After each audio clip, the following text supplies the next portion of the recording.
Hello, everyone, and welcome back to Nightmare Narratives. I can picture some of you already in bed, maybe some of you just getting home from work. Wherever you are, whatever time it is, I'm glad you're here. If this helps you relax or sleep, please like and subscribe. It means a lot. Now let's get you comfortable, and I'll tell you tonight's story.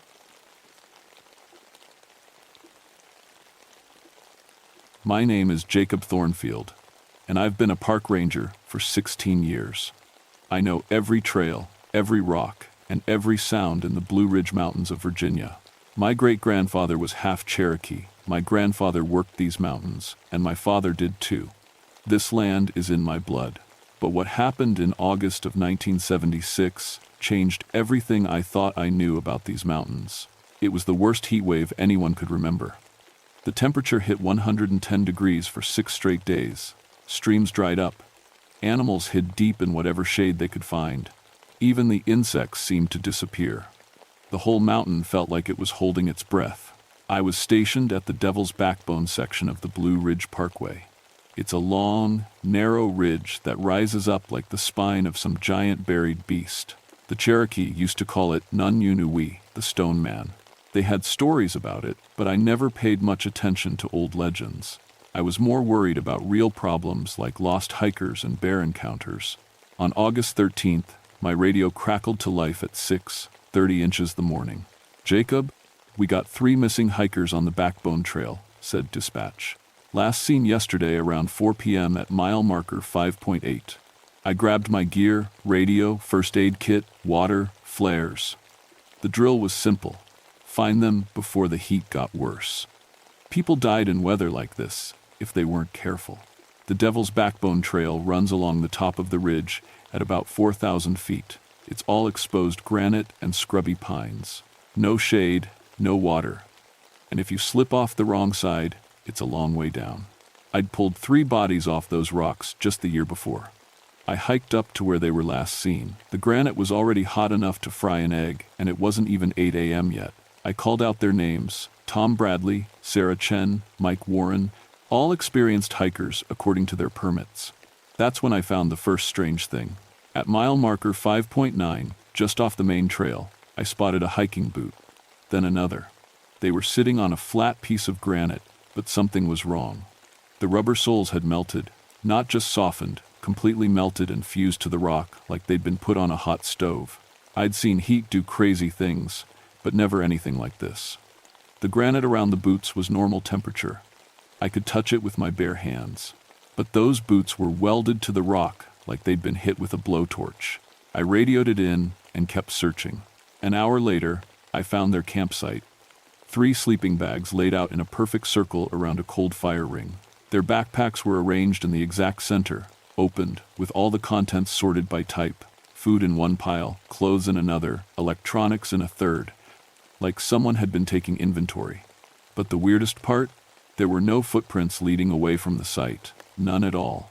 The sandy patches around the camp should have shown every step, but the ground was smooth as if it had been swept clean. I called for backup. 2 more rangers, Bill Hayes and Maria Santos, hiked up to help with the search. We spread out in a grid pattern, calling the missing hikers' names every few minutes. That's when the mountain got quiet. I mean really quiet. No bird songs, no insect buzz, no wind through the pines. Even our own voices seemed muffled, like the air was too thick to carry sound properly. "Jacob," Maria's voice came through the radio, barely audible. "You need to see this." I found her standing next to a big oak tree about 50 yards from the campsite. She was staring up at the trunk, her face pale despite the heat. Embedded in the bark, 12 feet off the ground, were 4 human teeth, not knocked loose, pressed deep into the wood like someone had hammered them in with incredible force. "How does something like that happen?" Maria asked. I didn't have an answer. The teeth were clean, white, still had bits of root attached, fresh, and there was no way anyone could have climbed up there to put them in the tree. The trunk was smooth, no handholds, no ladder marks in the dirt below. By noon, the temperature hit 115 degrees. We were going through water fast, and none of us wanted to admit what we were all thinking. This wasn't a normal search and rescue anymore. That's when we heard the screaming. It started from the north, down in Copper Hollow, a man's voice yelling for help. We turned toward the sound, but then another scream came from the south. A woman this time. Then a third voice from the east, crying, "Please, somebody help us." The three missing hikers, calling from 3 different directions at the same time. "Split up," I told Bill and Maria. "Each take one direction. Radio check every 10 minutes. But as soon as we separated, the screaming stopped. The mountain went quiet again, quieter than before. My radio produced nothing but static mixed with a low growling sound, like an animal breathing. I waited 15 minutes for the check-in. Nothing from Bill, nothing from Maria. I was alone on the Devil's Backbone, and something was hunting us. I started back toward Maria's last position, calling her name and getting no response. The heat was making everything shimmer like I was looking through water. But I knew these trails. I could navigate them blindfolded, except the trail was wrong. The rock formation I'd passed an hour earlier, a distinctive granite outcrop that looked like a sitting bear, wasn't where it should be. It had moved 20 feet to the left. I stopped and stared at it, feeling sweat roll down my back that had nothing to do with the temperature. Rocks don't move, period. I'd been looking at that formation for 16 years. I knew exactly where it sat relative to the trail marker and the old pine tree with the lightning scar. But there it was, in a completely different spot. I pulled out my compass. The needle spun slowly in a complete circle, never settling on magnetic north. I tapped it, shook it, but it kept spinning like a broken toy. My radio crackled. "Jacob. Jacob, can you hear me? Maria, where are you?" "I found them, Jacob. I found all 3. But something's wrong. Something's really wrong. They're. The transmission cut to static. I ran toward where her voice had come from, jumping over loose rocks and scrubby bushes. The heat hit me like a wall, but I pushed through it. I had to find her. I came to a stop at the edge of Copper Hollow. It's a deep valley between 2 ridges, thick with trees and shadows, even on a day like this. I could see about 100 feet down the slope before the forest swallowed everything. "Maria," I shouted. My voice echoed off the rocks. "Maria, Maria, Maria." Then I heard her voice again, but it was coming from behind me. "Jacob, help me. Please help me." I spun around. Nobody there, just the empty trail and the blazing sun. "Where are you?" "Down here, Jacob. In the hollow. We're all down here." I looked down into the valley again. Nothing but trees and shadows. But her voice was definitely coming from that direction. I started down the slope, using trees to keep from slipping on the loose rocks. The temperature dropped about 10 degrees once I got under the canopy, which should have been a relief. Instead, it felt wrong. The air was thick and still, like being inside a tomb. 50 feet down, I found Maria's radio. It was sitting on a flat rock, still turned on, still transmitting static, but no sign of Maria. That's when I saw the tracks. They were pressed deep into the soft earth near a dried creek bed. But they weren't human footprints or animal paws. They were round impressions, perfectly smooth, about the size of dinner plates. Each one was pressed into the ground so hard it had cracked the soil around the edges. The tracks led deeper into the hollow, but they were spaced impossibly far apart. 12 feet between each print, as if whatever made them had been taking huge leaping steps. I followed them, one hand on my radio, the other on the emergency flare in my belt. The trees grew thicker, blocking out most of the sunlight. I could barely see 10 feet in any direction. The tracks led to a clearing where the creek used to run. In the center stood what looked like a pile of camping gear, backpacks, sleeping bags, hiking boots, water bottles.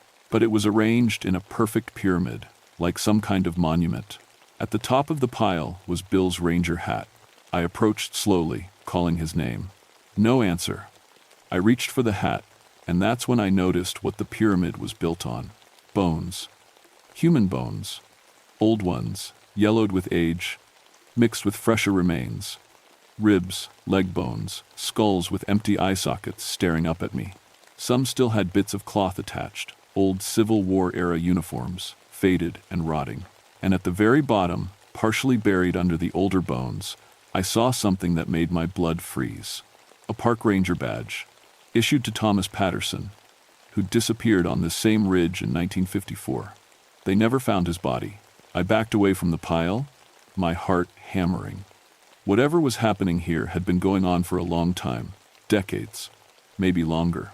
That's when I heard the sound behind me, a deep grinding noise, like two massive stones being rubbed together. I turned around slowly. The trees at the edge of the clearing were moving, not swaying in the wind. There was no wind. They were being pushed aside by something huge, something that moved between the trunks like it was made of liquid shadow. I caught a glimpse of it through the branches. Tall as a building, dark as midnight, with eyes like burning coals. It moved wrong, too fluid for something so large, flowing around obstacles instead of pushing through them. I ran. I crashed through the underbrush, scrambling up the slope toward the ridge. Behind me, that grinding sound got louder, and I could feel the ground shaking with each step the thing took. A tree fell across the path in front of me, not blown down by wind, pushed over like a toy. The trunk was 3 feet thick, and it hit the ground hard enough to make me stumble. I vaulted over it and kept running, but I could hear the creature getting closer. The grinding sound was right behind me now, and something that felt like a hot wind was breathing down my neck. I broke out of the tree line onto the main ridge trail. The sunlight was blinding after the darkness of the hollow, but I didn't stop. I ran toward my truck, parked at the trailhead 2 miles away. Behind me, the grinding sound stopped. I looked back. The forest was quiet again, no sign of whatever had been chasing me, but I could feel it watching from the shadows between the trees. I made it to my truck and radioed for help. Emergency response, state police, anyone who would listen. I told them I had 3 missing hikers and 2 missing rangers on the Devil's Backbone Ridge. What I didn't tell them was that I was pretty sure they were all dead, and whatever had killed them was still out there, waiting for the next group of victims to wander into its hunting ground. The state police arrived 2 hours later with a full search and rescue team, 12 officers, 2 bloodhounds, and enough equipment to find a needle in a haystack. I told them everything except the part about the creature. Nobody would believe that until they saw it themselves. Captain Rodriguez took my statement while the teams spread out across the ridge, professional, thorough, by the book. He'd handled dozens of missing person cases in the mountains. "You found camping gear arranged in a pyramid?" he asked, reading from his notes. "Yes, sir, in the hollow, about half a mile down from the main trail. And you said the bones looked old? Civil War era?" I nodded. "Some of them, but there were fresh remains too, and I found a ranger badge from 1954. Rodriguez frowned. "We'll check our records." "Patterson, you said?" "Thomas Patterson. Disappeared on this same ridge 22 years ago." The captain radioed the search teams. Within an hour, they'd located the pyramid in Copper Hollow. The radio chatter was professional, but tense. "Base, this is Team 3. We found the site, confirming multiple human remains, various stages of decomposition. We're going to need the coroner up here. Any sign of our missing people?" "Negative on the hikers, but we found ranger gear, hats, radios, badges. Some of this stuff looks decades old." I was listening to the radio from my truck when the transmission cut to static. Then, silence. Rodriguez tried raising Team 3 on the radio. No response. He sent Team 2 down to check on them. 20 minutes later, they went silent too. By sunset, we'd lost contact with 8 officers in Copper Hollow. "I'm calling this off," Rodriguez told me. "We'll come back tomorrow with more equipment and a bigger team." But I knew tomorrow would be too late. Whatever lived in these mountains was getting stronger. The heat, the isolation, the fear, it was feeding on all of it. I volunteered to stay overnight and maintain radio contact. Rodriguez didn't like it, but he was short on options. He left me with emergency flares and a promise to return at first light. As the sun went down, the temperature finally started to drop, but instead of relief, I felt a growing sense of dread. The thing in the hollow was more active after dark. I could sense it moving around down there, doing things I didn't want to think about. Around midnight, I heard singing. It was coming from multiple directions at once, like a choir spread across the mountain. But the voices were all wrong, too deep, too hollow, like they were coming from the bottom of a well. I recognized the tune. It was an old Cherokee protection song my great-grandfather used to sing. But the words were twisted, changed into something dark and hungry. The singing got louder, closer. I grabbed my flashlight and emergency flares, but I knew they wouldn't help. You can't fight something made of living stone with modern equipment. That's when I remembered my great-grandfather's stories about the Nan Yunui, the stone man. He'd told me the legends when I was young, but I dismissed them as folklore. According to the stories, The stone man was a Cherokee guardian spirit, created to protect the mountains from evil. But something had happened during the Civil War. Soldiers had killed Cherokee families in these same hollows, and their blood had corrupted the guardian, turning it into something twisted and hungry. The singing stopped. In the sudden silence, I could hear footsteps. Not the soft padding of human feet, but the grinding crunch of something impossibly heavy walking across granite. I looked toward the main trail and saw it. 12 feet tall, made of living stone and shadow. Its body was rough granite, shot through with veins of red light like molten rock. Where its face should be, there was just a smooth surface with 2 burning holes for eyes. It moved like liquid, flowing over obstacles instead of walking around them. When it stepped on solid rock, I could see its foot sink into the granite like it was soft mud. The creature stopped about 50 yards away and looked directly at me. When our eyes met, I felt something cold and alien touch my mind. It was reading my thoughts, my memories, learning everything about me. Then it spoke, and its voice was the sound of mountains breaking apart. Jacob Thornfield, 3rd generation, Cherokee blood, you belong here. I tried to run, but my legs wouldn't move. The creature's will held me in place like invisible chains. Your people made me, it continued, stepping closer. Your people's pain twisted me. Now I am something new, something hungry. It raised one massive hand, and I could see the missing rangers and hikers pressed into its palm like insects in amber. They were still alive, still conscious, their eyes wide with terror. Join them, the stone man said. Become part of the mountain, forever. That's when I remembered the rest of my great-grandfather's story. The stone man could be fought, but only by someone with Cherokee blood who knew the old songs. The real songs, not the twisted versions it had been singing. I found my voice and started singing the protection song the way my great-grandfather had taught me, with the original words and the proper rhythm. The creature stopped moving toward me, its burning eyes flickering like dying coals. The song was working, but I could feel the creature fighting back, trying to corrupt the words in my mouth. It took every bit of strength I had to keep singing the true version. The stone man raised both hands above its head, and I could see all the victims trapped in its body. Rangers, hikers, Civil War soldiers, Cherokee families. Decades of death and pain, all absorbed into its twisted form. You cannot save them, it said. They are part of me now, as you will be. But as I kept singing, cracks appeared in the creature's stone skin. Light leaked out from between the fissures, and I could hear voices.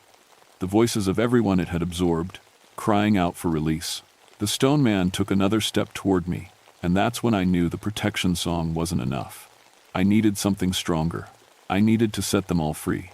I stopped singing the protection song and started the song of unbinding, the most dangerous Cherokee ritual I knew. My great-grandfather had made me promise never to use it except in the most desperate circumstances. This qualified. The unbinding song wasn't meant to protect. It was meant to release spirits from whatever was holding them. But it was dangerous because it released everything, including things that might be better left bound. The stone man sensed what I was doing and let out a roar that shook the entire mountain. Rocks tumbled down from the ridge above, and I could hear trees cracking in the distance. You don't understand what you're doing, boy, the creature said, its voice now filled with something like fear. I am not the only thing bound to this place. There are older powers, darker things sleeping in the deep caves. But I kept singing. The words felt like fire in my throat, and I could taste copper and sulfur with each note. This song wasn't meant for human voices. It was older than language, older than the Cherokee themselves. The cracks in the creature's body spread wider. Light poured out like liquid sunshine, and I began to see the shapes of people inside the stone. Rangers in their uniforms, hikers with their backpacks, soldiers in Civil War gray, Cherokee families in traditional dress, all of them pressed together in an impossible space, all of them aware and suffering. The stone man raised its fist to crush me, but the song was weakening it. Its movements were slower, less fluid. The burning coals of its eyes were dimming. Release them, I sang. Release them all. Let the dead rest and the living go free. The creature's fist came down, but it passed through me like I wasn't there. The unbinding song had made me temporarily insubstantial, existing between the physical world and the spirit realm. More cracks appeared in the stone man's body. Arms broke off and crumbled to dust. Its head tilted at an impossible angle, and the light behind its eyes went out. But as the creature began to collapse, I realized I'd made a terrible mistake. The stone man had been guarding something. Deep beneath the mountain, something much worse was stirring. I could feel it waking up, stretching ancient limbs, preparing to rise. The ground beneath my feet began to crack and split. Steam rose from the fissures, carrying the smell of sulfur and decay. Whatever was down there had been sleeping for thousands of years, and my unbinding song had just rung its alarm clock. The stone man looked at me one last time before its body completely crumbled. "You have no idea what you've done," it said. "I was protecting them from what comes next." The creature collapsed into a pile of ordinary granite, and all the people it had absorbed tumbled free. Most were unconscious, but alive. Maria, Bill, the 3 missing hikers, and dozens of others from different time periods. But my relief was short-lived. The mountain was shaking harder now, and I could hear something enormous moving deep underground. Something that made the stone man look like a child's toy. I grabbed Maria and Bill, the only ones conscious enough to move, and started helping people away from the cracking ground. We had maybe minutes before whatever was beneath us broke through. "What's happening?" Maria gasped. "I made a mistake," I said. "The stone man wasn't the enemy. It was a guardian. It was keeping something else locked up down there." The ground split open like a broken egg, and something that looked like a massive hand made of molten rock reached up from the depths. The hand was easily 40 feet across, with claws that dripped liquid fire. We ran. All of us who could move, carrying those who couldn't. The mountain was coming apart behind us, and I could hear something climbing up from the depths, something that had been waiting for freedom since before humans walked the earth. I knew there was only one way to stop what I'd unleashed. The unbinding song worked both ways. If I could turn it around, reverse the melody, I might be able to bind the ancient thing back into the earth. But the reversal song required a sacrifice, the singer's life force to power the binding. My great-grandfather had told me that too, in his warnings about the old magic. I could save everyone else, but I wouldn't survive the spell. As we reached the main trail, I made my choice. I told Maria to keep everyone moving toward the parking area, then I turned back toward the mountain. The ancient thing was almost free now. I could see its massive head rising from the crack in the earth, something like a dragon made of living magma, with eyes like collapsed stars. I started singing the binding song, feeling my life drain away with every note. The creature heard me and roared in fury, but it was too late. The spell was already working, pulling it back down into the depths. The last thing I remember was the mountain sealing itself back together, and the terrible silence that followed. I woke up 3 days later in a hospital in Richmond. They told me I'd been found unconscious at the base of Devil's Backbone, severely dehydrated and suffering from heat exhaustion. The official story was that a flash flood had caused a landslide, trapping several hikers and park personnel in Copper Hollow. Maria and Bill backed up the story. So did the 3 missing hikers. When the investigators asked about the other people we'd rescued, the ones from different time periods, there were no other people, just the 6 of us. But I knew what I'd seen. I knew what I'd done. The files from the 1,950 seconds showed that Thomas Patterson had been found and returned to his family. He'd apparently been suffering from amnesia and had lived quietly in a neighboring town for 22 years. Same story for a dozen other missing persons cases going back to the Civil War. The official explanation was that they'd all suffered psychological breaks and had been living as hermits in the deep woods. Heat exhaustion and trauma had triggered their return to civilization. Case closed. I tried to go back to work, but the mountains felt different now. Every time I walked a trail, I could sense things moving just out of sight. The stone man was gone, but other guardians were stirring, waking up to fill the void I'd created. I put in for a transfer to the office in Richmond. Desk duty, filing reports, scheduling maintenance. My supervisors thought I was having a breakdown, but they approved the transfer. After 16 years in the field, I'd earned a quiet retirement. But the mountains don't let you go that easily. I still get reports from Devil's Backbone. Hikers who see rocks moving when no one's looking. Campers who wake up to find their gear arranged in perfect circles. Climbers who hear singing from empty valleys. The Cherokee say that spirits are neither good nor evil, they just are. They exist to maintain balance, to keep the old agreements between the world of the living and the world of the dead. I broke one of those agreements when I unbound the stone man. I saved the people it had trapped, but I also destroyed something that had been protecting the mountain for centuries. Now new guardians are taking its place. Smaller ones, hungrier ones, less concerned with maintaining the old balances. Last week, a family of 4 went missing from the Backbone Trail. They found the campsite empty, with all the gear arranged in a spiral pattern around a cold fire ring. No footprints leading away from the site. The official search lasted 3 days. No sign of the missing family. Case transferred to the state police as a probable abduction. But I know better. I know what's happening up there. The mountain is learning new rules. And sometimes, late at night in my Richmond apartment, I can still hear singing from the direction of Devil's Backbone. The voices of the new guardians, teaching themselves the songs of binding and unbinding, practicing for when the next sacrifice comes wandering up their trails. I've thought about going back, about trying to set things right. But I made my choice that night on the ridge. I chose to save the people who were trapped, knowing it would unleash something else. I have to live with that choice. The mountain will have to live with it too. If you're planning to hike the Blue Ridge Parkway, especially the Devil's Backbone section, do yourself a favor. Go somewhere else. Find a different mountain, a different trail, a different adventure. Some places are better left alone. And some guardians, no matter how terrible they might seem, are there for a reason. Trust me on this one. I learned it the hard way. My name is Jacob Thornfield, and I used to be a park ranger.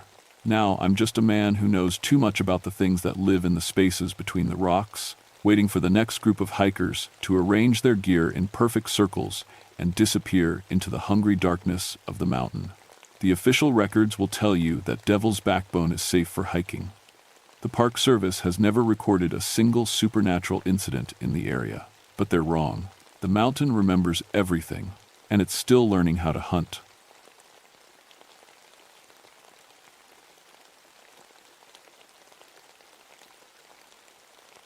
My name is Maria Santos, and I've been a park ranger for 12 years. I've seen a lot of things in the mountains that would make most people pack up and head back to the city. Bears, lost hikers, rock slides that come out of nowhere. But what happened on Old Rag Mountain that Mother's Day weekend in 1984 changed everything I thought I knew about the world. I'm 38 years old, been working Shenandoah National Park since I was 26. My parents came here from Spain when I was little, looking for a better life. They found work in the valleys, but I always felt drawn to the mountains. Something about the height, the clean air, the way you could see for miles from the peaks, it felt like freedom. I specialize in search and rescue. Technical climbing, medical emergencies, finding people who've gotten themselves into trouble where helicopters can't reach. I'm certified as an EMT, and I've pulled more than 200 people off these mountains alive. It's good work. Important work. 3 years ago, I lost my daughter Carmen to leukemia. She was only 8. After that, I threw myself into the job even harder. Every person I saved felt like maybe I was making up for the one I couldn't save. My ex-husband said I was running away from life, hiding in the mountains. Maybe he was right, but the mountains never lied to you. They were dangerous, sure, but honest about it. That Friday morning started normal enough. Weather Service was calling for storms over the weekend, which meant we'd probably have some rescue calls. People don't always listen when you tell them storms in the mountains are different from storms in the city. The wind gets channeled between the peaks, turns nasty fast. Lightning up there doesn't fool around. I was checking my gear when the call came in. Family of 5 overdue on Old Rag, the Hendersons. Mom, dad, 3 kids aged 6, 10, and 14. They'd planned to camp at the summit for Mother's Day weekend. Nice family tradition, except they should have checked the weather first. Tom Rodriguez, my backup ranger, looked worried when he handed me the report. Radio went dead yesterday, around 6 p.m., he said. Last transmission said they were setting up camp near the summit. Old Rag is a tough climb. 3,000 feet straight up, with granite faces that'll kill you if you're not careful. But it's popular because the view from the top makes you feel like you're standing on top of the world. On a clear day, you can see all the way to Washington, D.C. I loaded my pack with the usual gear, ropes, medical supplies, emergency radio, climbing hardware, added some extra food and water in case the family was just stuck and waiting out the weather. The storm was supposed to hit that afternoon, so I wanted to get up there and get them down before it arrived. The hike starts easy enough. through oak and pine forest that smells like earth and growing things. But as you climb higher, the trees get smaller and the rocks get bigger. By the time you reach the granite slabs near the summit, you're basically rock climbing with a backpack on. About halfway up, I noticed something wrong. The forest was too quiet. No birds singing, no squirrels chattering, no insects buzzing. Just silence and the sound of my boots on the trail. In 12 years, I'd never heard the mountains this quiet during the day. It made the hair on my neck stand up. The wind started picking up around noon, earlier than the forecast predicted. Dark clouds were piling up against the western peaks like they were in a hurry to get somewhere. The air had that electric feeling you get before a bad storm, like everything was holding its breath. I should have turned back then, should have trusted my instincts, but somewhere up there was a family with 3 kids, and I'd never left anyone on the mountain who needed help. That was my first mistake. I found their gear before I found them. The Henderson family's climbing equipment was scattered across a grove of tall pines about 200 yards below the summit. But it wasn't just scattered. It was embedded. Carabiners driven into tree trunks like nails. Rope threaded through branches 40 feet off the ground. A camping stove hanging from a limb so high I'd need technical gear just to retrieve it. It looked like their stuff had been thrown by a tornado. Except there hadn't been any tornadoes. Not yet. I keyed my radio. "Tom, this is Maria. You copy?" Static. Then something weird, voices speaking in what sounded like 1,950 seconds radio code. "Emergency at Sector 7. Civilian casualties reported." The transmission faded in and out like it was coming from very far away. I tried again. "Base, this is Ranger Santos on Old Rag." Radio check. More static than nothing. The clouds were getting thicker, but I shouldn't have been losing signal yet. My equipment was good, and I was high enough to reach the base station. I kept climbing toward the summit, following what was left of the trail. The granite slabs here are smooth and steep, worn down by millions of years of weather. You have to use your hands as much as your feet, finding tiny cracks and ledges to hold on to. That's when I saw the impressions. Pressed into a patch of soft mud between 2 rock faces were marks I'd never seen before. They looked like wing prints, huge ones, maybe 20 feet from tip to tip, but mixed in with them were smaller prints, human handprints. Adult-sized, pressed deep into the mud like someone had been pushed down hard. I knelt down to get a better look. The wing marks were fresh, maybe a day old. The mud was still soft in the center where something heavy had pressed down. But the handprints bothered me more. They were too deep. Like whoever made them had been pressed into the ground with enormous force. A sound echoed off the rocks above me, high-pitched and musical, almost like a child laughing, but it came from empty air, bouncing between the granite faces until I couldn't tell where it started. "Hello?" I called out. "Henderson family? Can you hear me?" The laughter came again, closer this time. It sounded like a little girl, maybe 6 or 7 years old. But there was something wrong with it.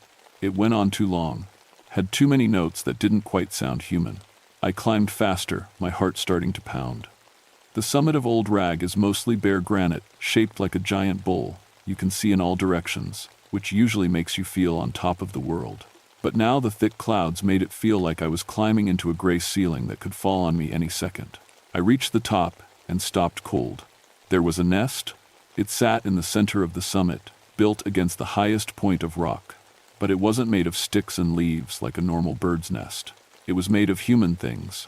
Camping gear woven together with climbing rope, sleeping bags arranged in a circle, a camp stove sitting in the middle like an altar, and around the edge, arranged in a careful pattern, were family photos. Dozens of them, all showing the same thing. Parents with children, smiling at cameras. Some of the pictures were old, the kind with scalloped edges from decades ago. Others looked recent, with bright colors and sharp focus. None of them showed the Henderson family. I approached slowly, my hand reaching for the radio, even though I knew it wouldn't work. The nest was bigger than it had looked from a distance, maybe 10 feet across. Up close, I could see it was built with incredible precision. Every rope was tied with perfect knots. Every piece of gear was positioned exactly where it would be most stable. Something moved inside the nest. I froze, holding my breath. A small figure sat up from behind the camp stove, rubbing its eyes like it had just woken up. A little girl, maybe 6 years old, wearing a pink jacket and muddy hiking boots. "Emma," I called softly. "Emma Henderson, the youngest daughter according to the missing persons report." The girl looked at me with eyes that seemed too old for her face. She smiled, showing teeth that were perfectly white and straight. "The angel mother said you'd come," she said in a voice like wind chimes. "She said you'd be perfect. Where are your parents, sweetheart? Where's your family?" Emma pointed up at the sky, even though all I could see were thick gray clouds. "They went to the sky home. The angel mother took them to be safe." "I'm here to help you get down from the mountain," I said, stepping closer. "There's a big storm coming." That's when Emma stood up, and I saw what was behind her in the nest. 4 backpacks, 2 adult-sized, 2 for children. All of them arranged in a neat row, like they were waiting for their owners to come back. But the owners weren't coming back, and somehow I knew it even before Emma spoke again. "She's coming back soon," the little girl said, still smiling that too perfect smile. "She wants to meet you. She says you understand about losing children." The wind picked up, howling between the granite peaks. In the distance, thunder rumbled like something enormous was walking across the sky, and Emma Henderson began to speak in her mother's voice. "Maria, honey, you need to listen to me." The words came out of 6-year-old Emma's mouth, but the voice belonged to a grown woman, calm, patient, with a slight southern accent.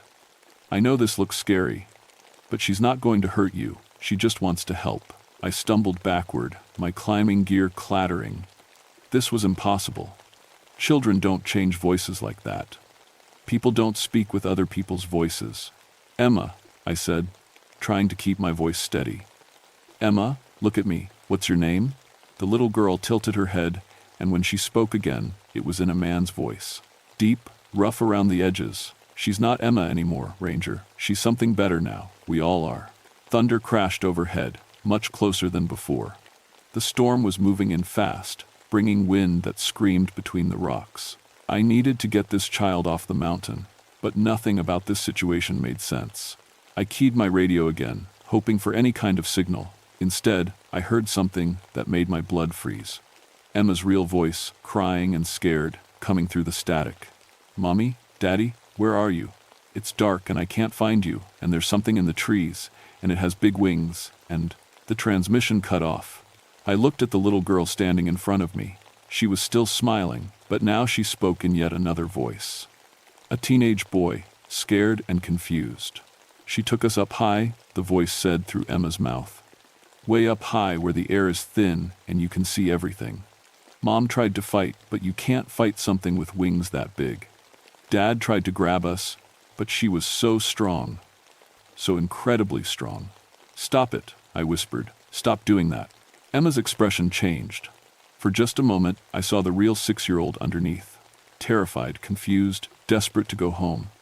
Then something else took control again. "You lost a daughter too." This time it was a woman's voice, but not Emma's mother. Someone else entirely. Someone with a Spanish accent like my own mother's. Carmen, wasn't it? 8 years old when the cancer took her? I felt like someone had punched me in the stomach. No one here should know about Carmen. No one except... "How do you know that name?" Emma smiled wider, showing too many teeth. "She knows everything about mothers who've lost children. She collects us, she helps us." The wind was getting stronger, bringing the first drops of rain. Lightning flashed somewhere behind the clouds, turning everything white for a split second. In that flash, I saw something moving on the granite face above us. Something with wings. I grabbed Emma's hand. It was cold as stone. "We need to get off this mountain right now." But Emma pulled away with strength that no 6-year-old should have. "You can't leave. She's almost here. She wants to show you something wonderful." The thing I'd glimpsed moved again, circling above us in the storm clouds. It was big, much bigger than any bird, and it was descending. I pulled out my emergency flare gun, not sure what I planned to do with it. Emma watched me with eyes that seemed to glow in the dim light. "She won't hurt you," the child said in her mother's voice again. "She only hurts the ones who try to take her children away." "I'm not taking anyone away. I'm trying to help." That's what they all say. Now it was Emma's father speaking through her, right before they realize what she really is. The rain started falling harder, turning the granite slabs slippery and dangerous. Lightning flashed again, and this time I saw it clearly. 8 feet tall, with wings that stretched 20 feet from tip to tip. shaped like a woman but wrong in every way that mattered. It moved through the air without making a sound, circling us like a hawk, deciding when to strike. Emma clapped her hands together like she was watching a wonderful show. "Isn't she beautiful?" the little girl asked in a voice I didn't recognize. Old, creaky, like someone who'd been dead for a long time. She's been waiting so long for another mother to understand. The creature landed on the rocks above us with no sound at all. Up close, it was even more wrong than from a distance. The body was definitely female, but stretched and elongated like someone had pulled a person too tall. The wings weren't feathered like a bird's. They were more like a bat's, dark membrane stretched between elongated finger bones. But the worst part was the face. It looked human at first glance, almost beautiful, but the eyes glowed red in the dim light, and when it opened its mouth, I saw rows of teeth that belonged in a shark, not a woman. "Maria Santos," it said in a voice like wind through empty houses. "I've been waiting for you." Emma giggled and ran toward the creature, who scooped her up in arms that ended in claws. The little girl snuggled against that impossible chest, like she was being held by her real mother. "You understand loss?" the creature continued, stroking Emma's hair with one clawed hand. "You know what it's like to have a child taken from you. I can fix that. I can give you all the children you want." Lightning crashed directly overhead, so close I felt the electricity in the air. In the flash, I saw bones scattered around the base of the nest. Small bones, child-sized. "What did you do to her family?" I asked, raising the flare gun. The creature smiled, showing all those terrible teeth. "I gave them what every family wants. I made them eternal. They're all here, in her voice, in her memory. They'll never leave her again." Emma spoke up in her own voice, but the words were all wrong. "She's my new mommy. She says she'll never let me go. She says we'll be together forever and ever and ever." The creature's eyes fixed on me with an intensity that made my knees weak. "Join us, Maria. Become the mother you were meant to be. Help me care for all the lost children." "Let the girl go," I said, trying to keep the flare gun steady despite my shaking hands. "But she doesn't want to go," the creature purred. "Do you, little one?" Emma shook her head, cuddling closer to those impossible arms. "I want to stay with the angel mother. She makes the scary voices go away." That's when I realized the truth. The voices Emma had been speaking with, they weren't just her dead family, they were all the other children this thing had taken over the years. All of them trapped inside Emma's head, speaking through her mouth, unable to rest. The creature spread its wings wide, preparing to take off with Emma in its arms.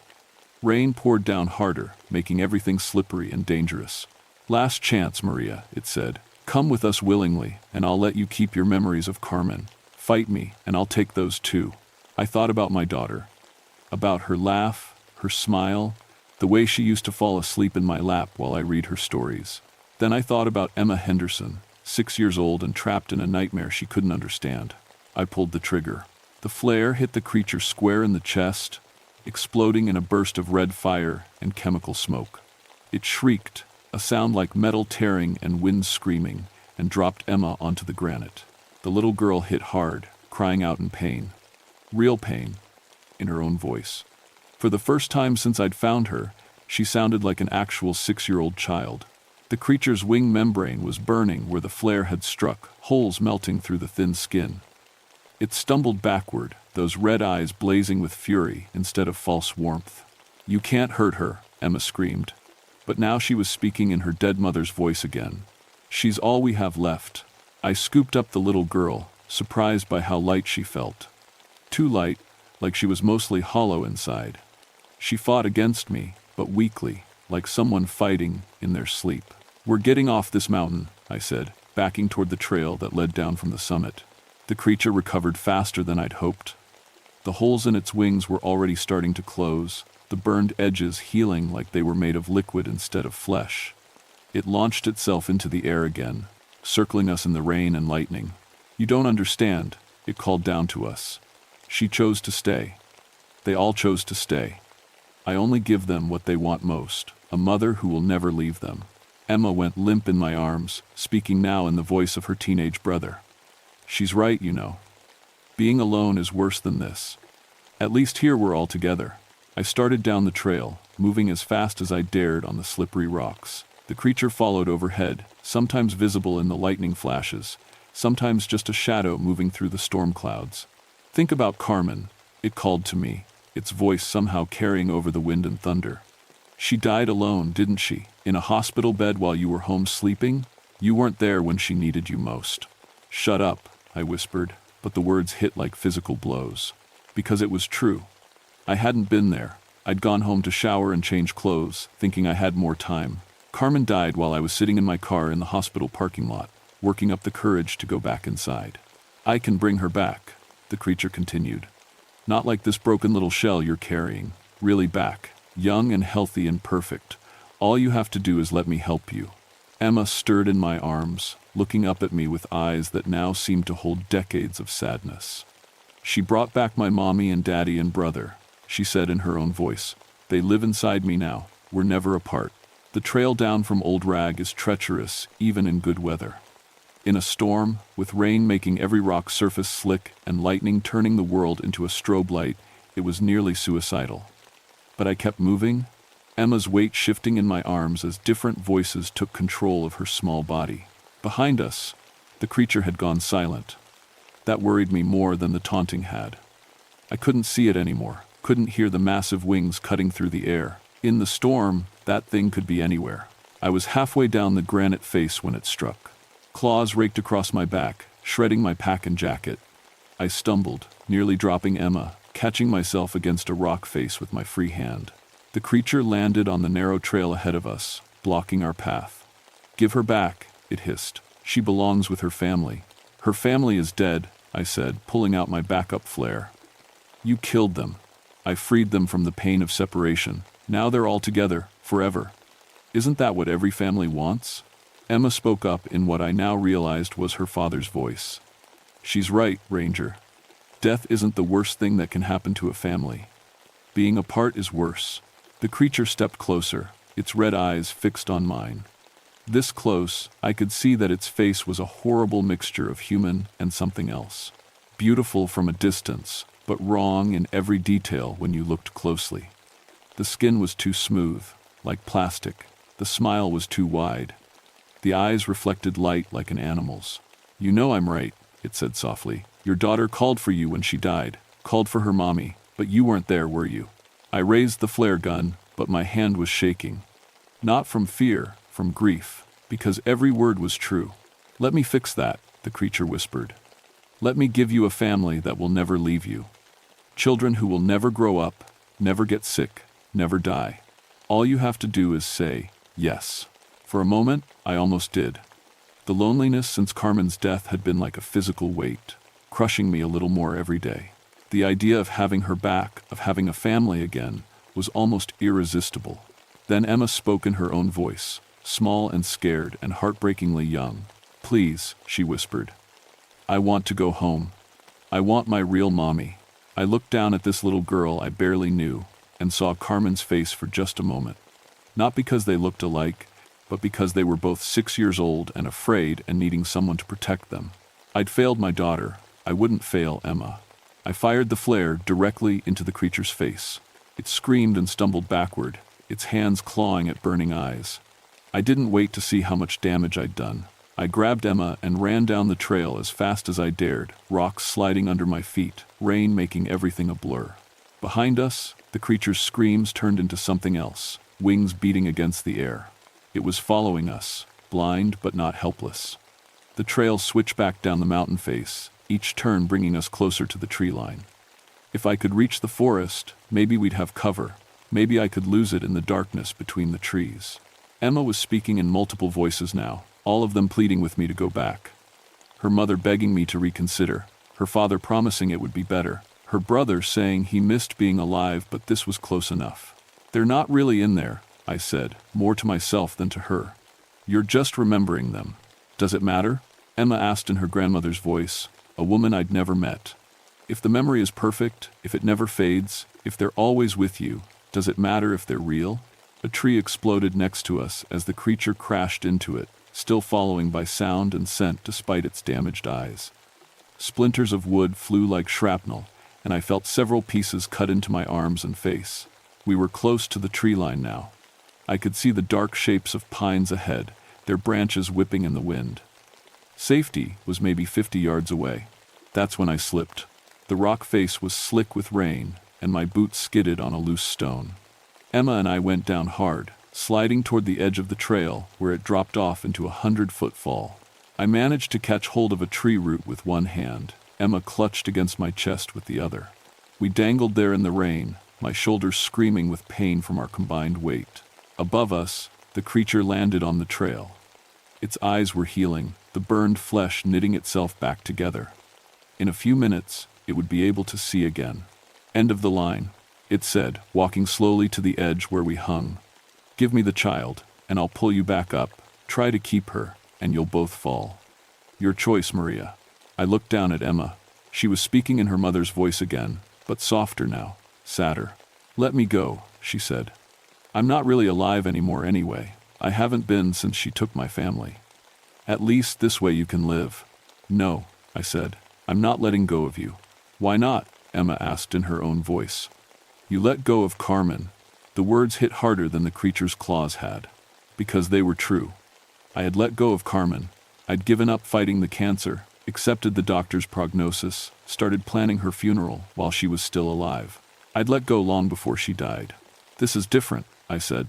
"How?" the creature asked from above us. "How is this different from watching your daughter die?" I thought about it as my grip on the tree root started to slip. How was this different? Both Emma and Carmen were lost. Both were beyond my power to truly save. Both would be better off if I just accepted reality and moved on. But there was one difference. This time, I could choose not to give up. Because this time, I said, shifting my grip and starting to swing Emma toward a ledge I could barely see in the storm, "I'm not letting go." The ledge held. Barely. Emma and I crawled along it in the rain until we found a crack in the rock face wide enough to shelter in. Above us, the creature screamed its frustration into the storm, but couldn't reach us without risking a fall that might actually hurt it. We waited there for 3 hours while the storm passed. Emma spoke in different voices the whole time, but more quietly now, like her family was whispering instead of shouting. Gradually, as we got farther from the summit, the other voices faded until only her own remained. "I can't remember what my mommy looked like," she said as the rain finally stopped. "Not really, just bits and pieces." "That's okay," I said. "That's normal." The angel mother said she'd keep the memories perfect forever, but they hurt so much. "Good memories are supposed to hurt sometimes," I told her. That's how you know they meant something. When the rescue helicopter finally reached us the next morning, Emma Henderson was just a traumatized 6-year-old who remembered very little about what had happened to her family. The official report said they'd been struck by lightning while camping on the summit. Emma's trauma amnesia explained why she couldn't remember the details. I never told anyone about the creature. Who would believe it? Instead, I requested a transfer to a different park, somewhere with lower mountains and fewer missing persons cases. But every Mother's Day since 1984, I checked the incident reports from Shenandoah. And every Mother's Day, another family goes missing on Old Rag Mountain. Usually during storms. Always families with children. The bodies are found eventually, when they're found at all. Lightning strike victims, according to the official reports. Emma Henderson grew up and moved away from Virginia. She became a teacher, never had children of her own. We exchange Christmas cards sometimes. She signs them with her own name only, and I'm grateful for that. I learned something important on Old Rag Mountain that weekend. Grief isn't something you solve or fix or get over. It's something you carry. And sometimes the weight of it makes you think that any alternative, even a horrible one, would be better than what you're feeling. But grief is also love with nowhere to go. The creature on the mountain offered to take that love and twist it into something monstrous. A perfect family that would never leave, never change, never grow up or grow old or make their own choices. I think that's the real horror, not the creature itself, but how tempting its offer was. How close I came to saying yes. Sometimes, on Mother's Day, I drive back to the Shenandoah Valley. Not to Old Rag, I've never set foot on that trail again, but to the smaller mountains nearby, where I can look up at the peaks and remember. Carmen would be 33 now if she'd lived. She might have had children of her own. She definitely would have changed in ways I can't imagine, become a person I never got to meet. The creature on Old Rag would have frozen her at 8 years old forever. perfect and unchanging and eternally, horribly mine. I'm glad I chose the grief instead. But on windy nights, especially in May, I sometimes hear children's laughter carried on the storm winds. Too many voices laughing together, like a family reunion that never ends. And I wonder how many mothers over the years have heard that sound and followed it up the mountain, looking for the children they lost. The Park Service posts warnings now during storm season. Hikers advised to avoid Old Rag Summit during severe weather conditions. They put up signs about lightning, safety, and emergency preparedness. They don't mention the other reason to stay away. But sometimes I think they should. Because somewhere up there, in a nest made of camping gear and family photos, something is still waiting, still collecting mothers who understand loss, still offering a family that will never leave. And Mother's Day comes every year, bringing storms and grieving women and children who laugh too long in voices that carry on the wind. I just hope the next ranger who finds them is stronger than I was. Or maybe luckier. Or maybe just angry enough to choose the right kind of pain.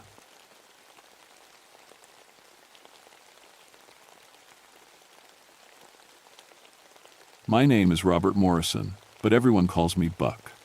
I've been a park ranger for 15 years now, working these Tennessee mountains since I was 26. Most folks think being a ranger means helping lost hikers and putting out campfires. They don't know about the other stuff. The illegal stills hidden deep in the hollows, the families who've been making moonshine since before Prohibition ended, the violence that comes when money and tradition mix with mountain pride. I was born right here in Cherokee National Forest, in a little cabin that's long gone now. My daddy made moonshine, just like his daddy before him. The Morrison family has been working these hills for over 100 years. When I put on this ranger uniform, some folks called me a traitor, said I was turning my back on family tradition. Maybe they were right, but I'd seen what that life could do to a man. September 1979 was hotter than hell. We hadn't seen rain in 6 weeks, and the temperature hit 105 degrees most days. The leaves were already turning brown and falling off the trees, even though it wasn't October yet. Everything felt wrong that month. The animals were acting strange, moving around at weird times. Birds flying in circles. Deer coming down from the high country way too early. I remember the morning it all started. I was sitting in my truck outside the ranger station in Tellico Plains, drinking coffee and reading reports. My supervisor, Jim Hawkins, came over and knocked on my window. "Buck, we got something for you," he said. "Looks like there's a big operation up in Moonshine Hollow, bigger than anything we've seen in years." Moonshine Hollow. Even the name made my stomach tight. That place had history, and not the good kind. During Prohibition, it was one of the biggest moonshine operations in the state. Federal agents raided it in 1923, and 3 people died in the shooting. After that, nobody went up there much. The spring water was good, real good, but something about that hollow felt cursed. "How big we talking?" I asked. "Big enough that we're getting complaints from folks 20 miles away. They say they can smell it on the wind. Sweet smell, like corn mash fermenting." I knew that smell, grew up with it. When someone's running a still that big, they're not just making shine for the family, they're running a business. And business like that brings trouble. "You want me to go up there alone? Take Carl with you. He knows the area pretty good." Carl Jenkins was a new guy, only been with the service about 2 years. Good kid, but green as grass. He grew up in Nashville, didn't know these mountains like I did. Didn't understand that some places in these hills had their own rules. We loaded up the truck with our gear, standard stuff, radios, first aid kit, evidence bags. I also brought my .38 revolver and made sure Carl had his. You never know what you're going to find when you bust up a still operation. Some of these mountain families would shoot first and ask questions later. The drive up to Moonshine Hollow took about an hour. The dirt road was rough and narrow, winding through thick woods. The deeper we went, the quieter it got. Usually these mountains are full of sounds, birds calling, squirrels chattering, insects buzzing, but that day it was silent, dead silent. "You notice how quiet it is?" Carl asked. "Yeah, I notice." "Where are all the animals?" That was a good question. In 15 years of ranger work, I'd never seen the woods so empty. No deer tracks in the mud, no bird droppings on the rocks. Even the bugs seemed to have cleared out. We reached the end of the road and parked the truck. From here, we'd have to hike about a mile to reach the hollow. I checked my radio and tried to raise the station. Static. Nothing but static. That's weird, I said, turning the dial. More static, and then something that made my blood run cold. Music. Old-timey banjo music, like something from the 1920 seconds. Scratchy and faint, but definitely there. Where's that coming from? Carl asked. I switched off the radio. Probably just interference from the mountains. But I didn't believe that, and from the look on Carl's face, neither did he. We started hiking. The trail was overgrown, but still visible. My grandfather had walked this same path back when he was running shine up here. He used to tell stories about the hollow, about how the spring water there was so pure it could make the smoothest whiskey in Tennessee. He also told stories about other things, strange things that lived in these mountains, things that didn't like strangers. Just old mountain superstitions, I told myself. But walking through those silent woods, I was starting to wonder. The heat was awful, even under the trees. Our shirts were soaked with sweat before we'd gone half a mile. The air felt thick and heavy, like breathing through wet cloth. And underneath the smell of hot pine needles and dry earth, there was something else. Something sweet and sick, like fruit rotting in the sun. You smell that? Carl asked.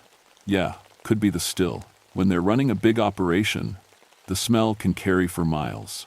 But this smell was different from any moonshine operation I'd ever busted. Stronger, more chemical. It reminded me of something, but I couldn't place what. We crested a small ridge and looked down into Moonshine Hollow. What we saw there stopped us dead in our tracks. The still was there, all right, or what was left of it. The copper equipment was scattered all over the hollow, twisted and bent like someone had taken a sledgehammer to it. The furnace was cold and dark. Mason jars were smashed to pieces, their contents soaking into the ground. But that wasn't the strangest part. The strangest part was how quiet it was, how wrong everything felt, and the footprints in the mud around the destroyed still. They were huge, at least 18 inches long, and they definitely weren't human. We stood on that ridge for a long minute, just staring. I'd busted up maybe 20 illegal stills in my time as a ranger. Never seen destruction like this. The copper coils weren't just broken, they were twisted into knots, like someone had wrung them out like wet rags. The big fermentation barrels were crushed flat. One of them looked like it had been stepped on by something with enormous feet. Jesus Christ, Buck, Carl whispered. What happened here? I was wondering the same thing. We made our way down into the hollow, being careful where we stepped. The ground around the spring was torn up, covered with those massive footprints. I knelt down next to one and tried to make sense of it. The print was deep, maybe 3 inches into the mud. Whatever made it was heavy. Real heavy. The shape was almost like a human foot, but bigger and wider. There were 5 toes, each one ending in what looked like a claw mark. Could be a bear, Carl said, but his voice didn't sound convinced. Bears don't walk on 2 feet, I said, and they don't destroy moonshine equipment. I stood up and looked around the hollow. The spring was still flowing, clear and cold like always, but the water had a strange shimmer to it, like oil floating on the surface. And the smell was stronger here. That sweet, chemical smell that made my stomach turn. We should take some photos, I said. Document everything. Carl pulled out the camera and started taking pictures. I walked over to examine the still more closely. The copper was good quality, probably cost whoever built this operation a few $1,000s. Now it was ruined, but not just ruined, destroyed with what looked like incredible force. I found something else that made my skin crawl.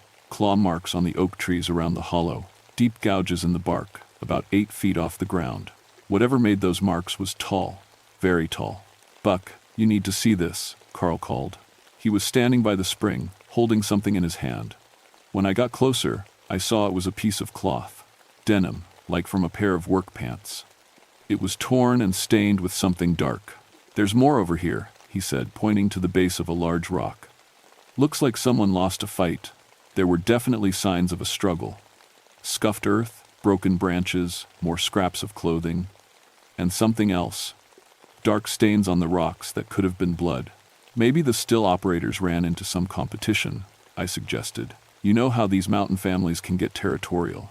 But even as I said it, I knew that wasn't right. I'd grown up around these people. I knew their methods. When mountain folks had a dispute over territory, they settled it with shotguns and hunting rifles. Clean and quick. This looked like something else entirely. The afternoon was getting later, and the shadows in the hollow were growing longer. We needed to finish our investigation and get out before dark. These mountains were dangerous enough in daylight. "Let's check that cave over there," I said, pointing to a dark opening in the rock face on the far side of the hollow. Sometimes they store the finished product in caves to keep it cool. We made our way over to the cave entrance. It was bigger than I'd expected, maybe 10 feet wide and 8 feet tall.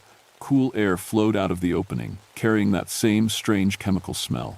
I pulled out my flashlight and shined it inside. The cave went back about 30 feet, then opened up into a larger chamber, and that's where we found them.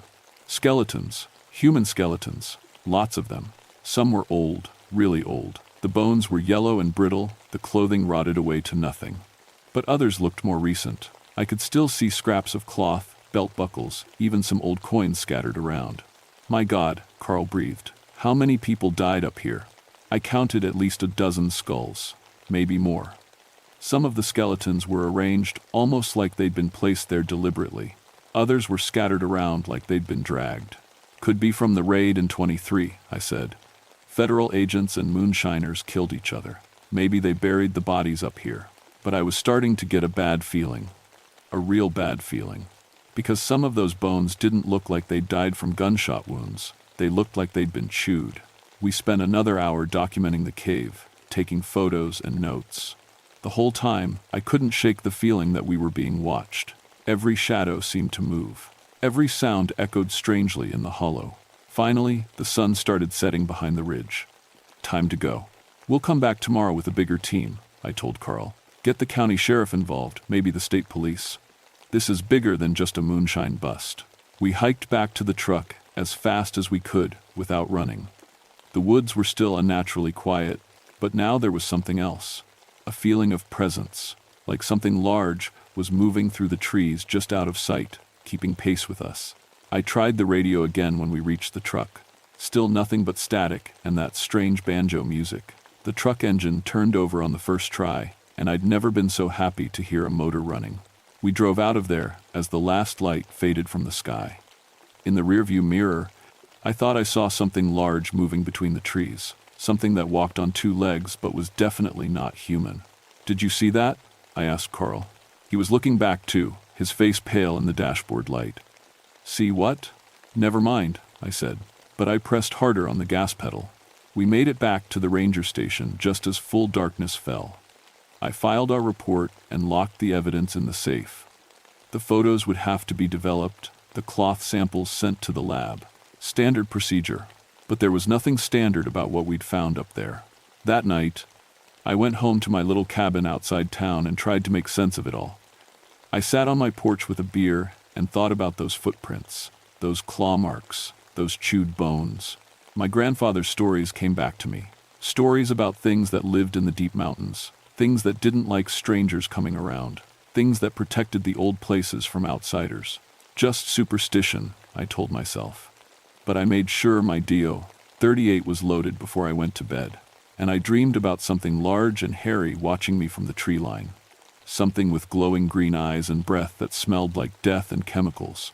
In the dream, it was getting closer. The next morning, I couldn't reach Carl on the radio. I tried his home phone, his truck radio, even called his landlady. Nothing. Carl Jenkins had vanished like smoke. "Maybe his radio's busted," Jim Hawkins said. But Carl's truck wasn't at his apartment, and his landlady said he never came home. "I'm going to look for him," I said. I drove back up to Moonshine Hollow with a sick feeling in my gut. The silence in the woods was even worse than before. Not a bird, not a squirrel, not even a bug. I found Carl's truck at the end of the road, driver's door hanging open. His radio was dead. His gun was still in its holster on the seat. Whatever happened to Carl, he hadn't seen it coming. The smell was stronger today. That sweet, chemical stench that made my nose burn. It seemed to be coming from the spring itself. In the hollow, there were new footprints. Fresh ones, made sometime during the night. They led to the cave where we'd found all those skeletons. "Carl," I called. My voice echoed and died.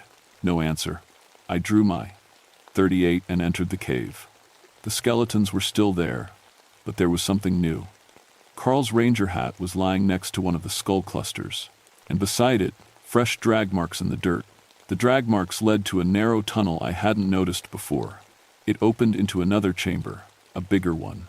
That's where I found Carl, or what was left of him. I won't describe what I saw, can't describe it, but whatever killed Carl wasn't human, and it wasn't finished with him when he died. I stumbled out and vomited in the bushes. My hands shook as I worked my radio. "Jim, this is Buck. I found Carl. He's dead. Something killed him, something big. I'm sending the sheriff. Stay put." But I wasn't staying put. I started back toward the truck, moving fast. Halfway up the trail, I heard it, breathing. Slow, heavy breathing that sounded wet and labored, like someone with fluid in their lungs. It was coming from the trees, maybe 50 yards away. I stopped. The breathing stopped too. I started walking. The breathing resumed, keeping pace. Whatever was out there was following me. "Jim, there's something in the woods with me, something big. I can hear it breathing. Get to your truck. Get out of there now." The breathing got closer. I could smell it, that chemical stench mixed with wet fur and rotting meat. I reached the ridge and looked back. That's when I saw it. Standing at the tree line, maybe 100 yards away. 10 feet tall, covered in greenish-brown hair, built like a man but wider, heavier. Its eyes glowed with a sick, yellow-green light. It was watching me.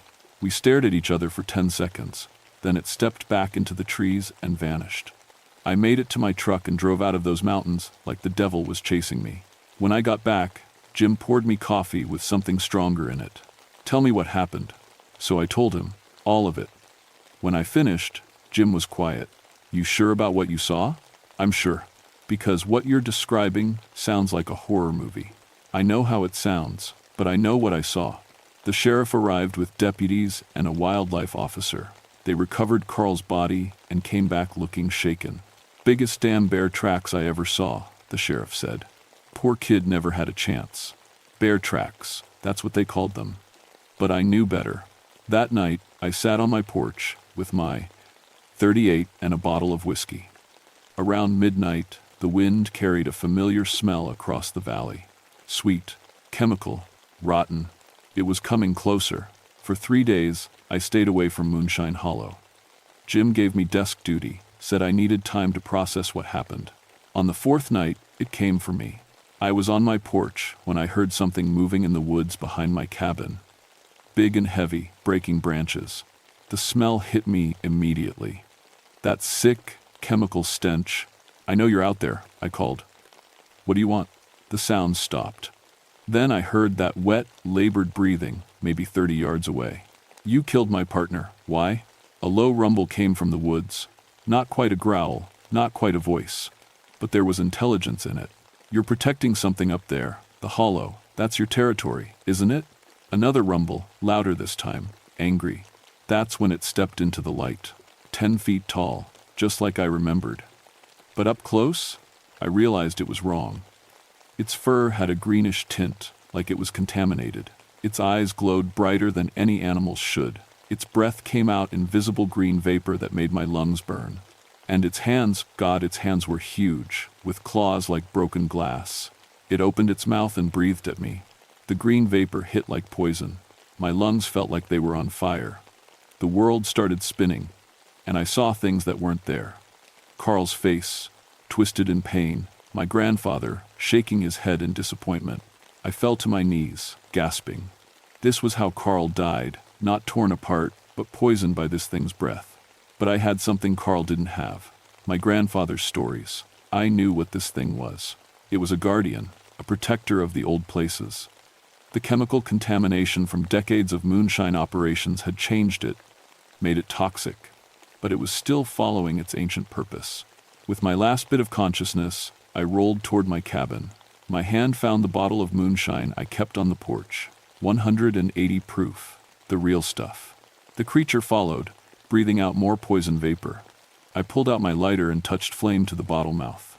Moonshine burns hot and fast. The bottle became a torch.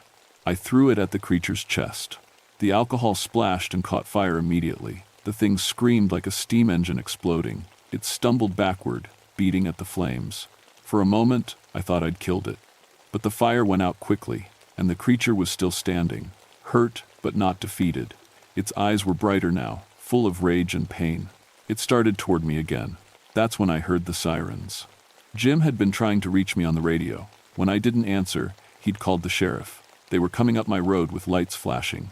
The creature heard them too. It looked toward the approaching vehicles, then back at me. For a second, I thought it might attack anyway. But then it turned and melted back into the woods. "Bear again," the sheriff said, when I told him what happened. "We'll put together a hunting party." But I knew they'd never find it. The creature was too smart, too careful. It belonged here in a way we never would. The next morning, I went to see my cousin Ezra, who remembered the old stories. "What you saw," he told me, "that was a warden, a guardian spirit. They've been protecting the sacred places since before the Cherokee came. But it's changed, poisoned, dangerous. All that chemical runoff from the stills contaminated the spring water. Made the warden sick too. But it's still doing its job. It killed Carl. And it'll kill anyone else who threatens its territory. That spring's a sacred place. The warden won't let it be corrupted any more than it already has." There were no good answers. But I made a decision. That hollow was going to be declared off-limits. Dangerous wildlife area. It wasn't enough to bring Carl back, but it might prevent more deaths. That was 45 years ago. I'm retired now, living in the same cabin where that thing came to visit me. My lungs never fully recovered from breathing its poison vapor. I've been on oxygen for the last 10 years. The doctors call it a rare form of chemical pneumonia. They don't know what caused it. I do. Moonshine Hollow is still off-limits. Official reason is unstable geology and dangerous wildlife. The real reason is locked in a file cabinet at the ranger station in a report that only 3 people have ever read. Over the years, I've kept track of the stories. Hikers who went missing near the hollow. Hunters who came back talking about giant creatures in the deep woods. Park rangers who found massive footprints and made reports that got buried in bureaucratic files. The creature is still out there, still protecting its territory. Last month, my great-nephew called me. He's a ranger now, working the same district I used to patrol. Strange reports are coming in from all over the forest. Animals acting weird. Springs and streams that test positive for chemicals that shouldn't exist. And footprints. Lots of footprints. "Uncle Buck," he said, "I think there's more than one now. The contamination has been spreading for decades, creating more guardians, more protectors. The old Cherokee had a saying, when you poison the earth will poison you back. I used to think that was just poetry. Now I know it was a warning. Carl Jenkins was a good man. He didn't deserve what happened to him. But he walked into something bigger and older and more dangerous than either of us understood. Sometimes, late at night when the wind is blowing just right, I can smell that sweet, chemical scent drifting across the valley. And I know they're still out there, watching, waiting. Last week, my great-nephew found another hollow with a destroyed meth lab and those familiar massive footprints. He asked me what he should do. I told him the same thing I tell everyone who asks about the deep woods. Stay away from places that feel wrong. Trust your instincts. And if you smell something sweet and chemical on the wind, turn around and walk the other way. Some territories are marked with no trespassing signs. Others are marked with bones. The smart ones learn the difference. My name is Robert Morrison. I've been keeping this secret for 45 years. Now, it's yours to keep. But remember, some truths are more dangerous than lies.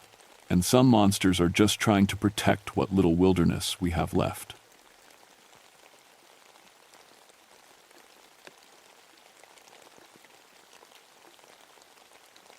My name is Catherine Walsh, and I've been a park ranger for 14 years. I'm telling you this story because someone needs to know what really happened at Blackwater Falls in October 1988. The official reports say 3 people died in tragic accidents. But I know better now. I was 36 then, working at Blackwater Falls State Park in West Virginia. It's a beautiful place, especially in fall when the leaves turn gold and red. The waterfall drops 57 feet into a dark pool below, and tourists come from everywhere to see it. That's also what makes it dangerous. Before becoming a ranger, I was a nurse for 8 years. I moved to the mountains after my divorce, looking for peace and quiet. I thought I'd left death behind me when I quit the hospital. I was wrong. October 1988 was unseasonably warm. The leaves were perfect, bringing more visitors than usual. That's when the deaths started. The first victim was Maria Santos, a young mother from Pittsburgh. She was taking pictures of the falls when she somehow lost her footing. Her husband found her body in the pool below an hour later. The strange thing was her expression completely peaceful, like she was sleeping. Accidents happen, my supervisor Tom said. Falls are slippery when wet, but I'd worked these trails for years. Maria fell from a spot with a good safety rail, in broad daylight, with no rain for 3 days. It didn't make sense. The second death happened 5 days later. Robert Chen, a college student, somehow climbed over 2 barriers to reach a restricted viewing area.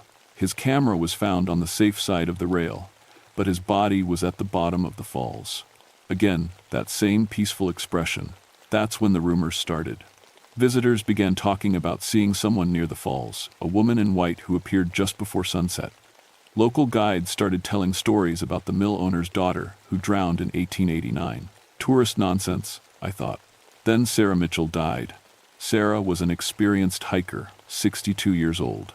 She knew the dangers of waterfalls, but her hiking partner found her at the bottom, and witnesses swore they saw her talking to someone just before she fell.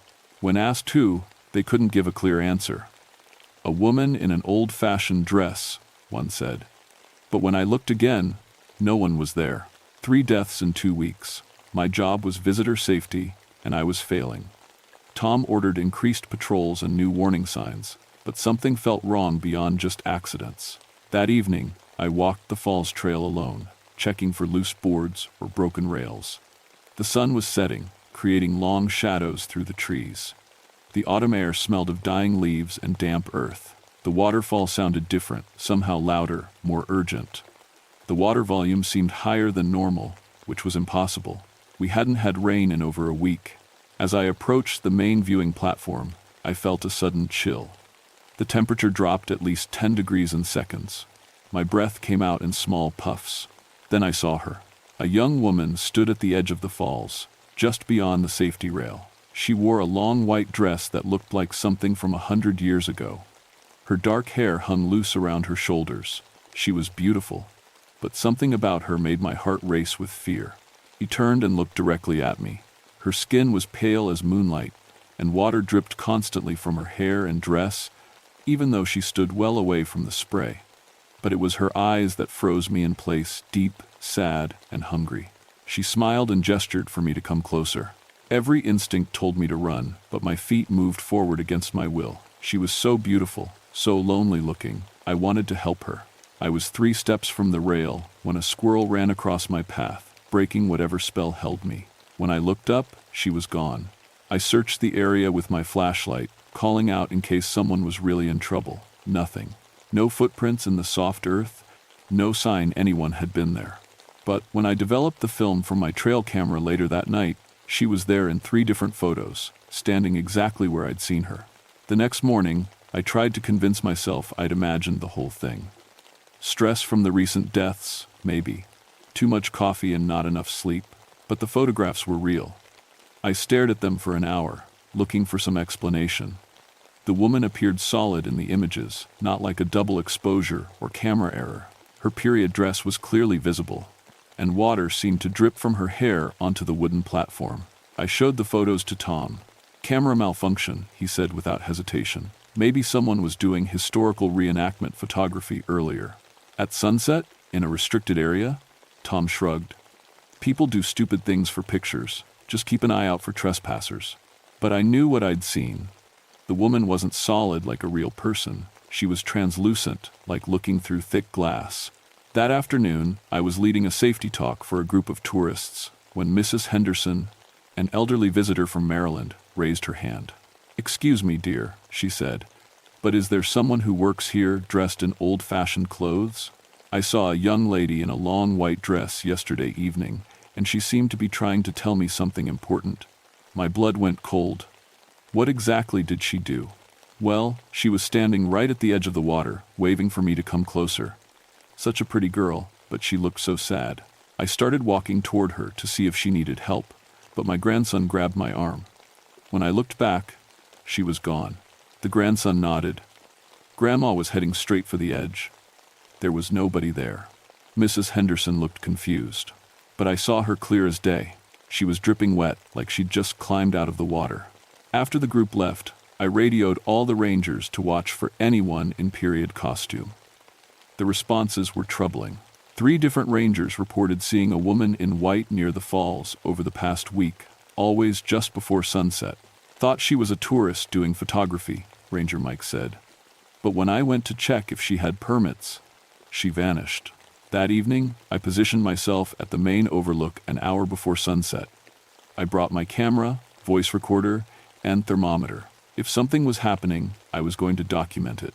The falls looked normal as tourists finished their evening visits and headed back to the parking area. By sunset, I was alone. The temperature dropped first, just like before. Then the sound of the water changed, becoming almost musical, like voices singing softly.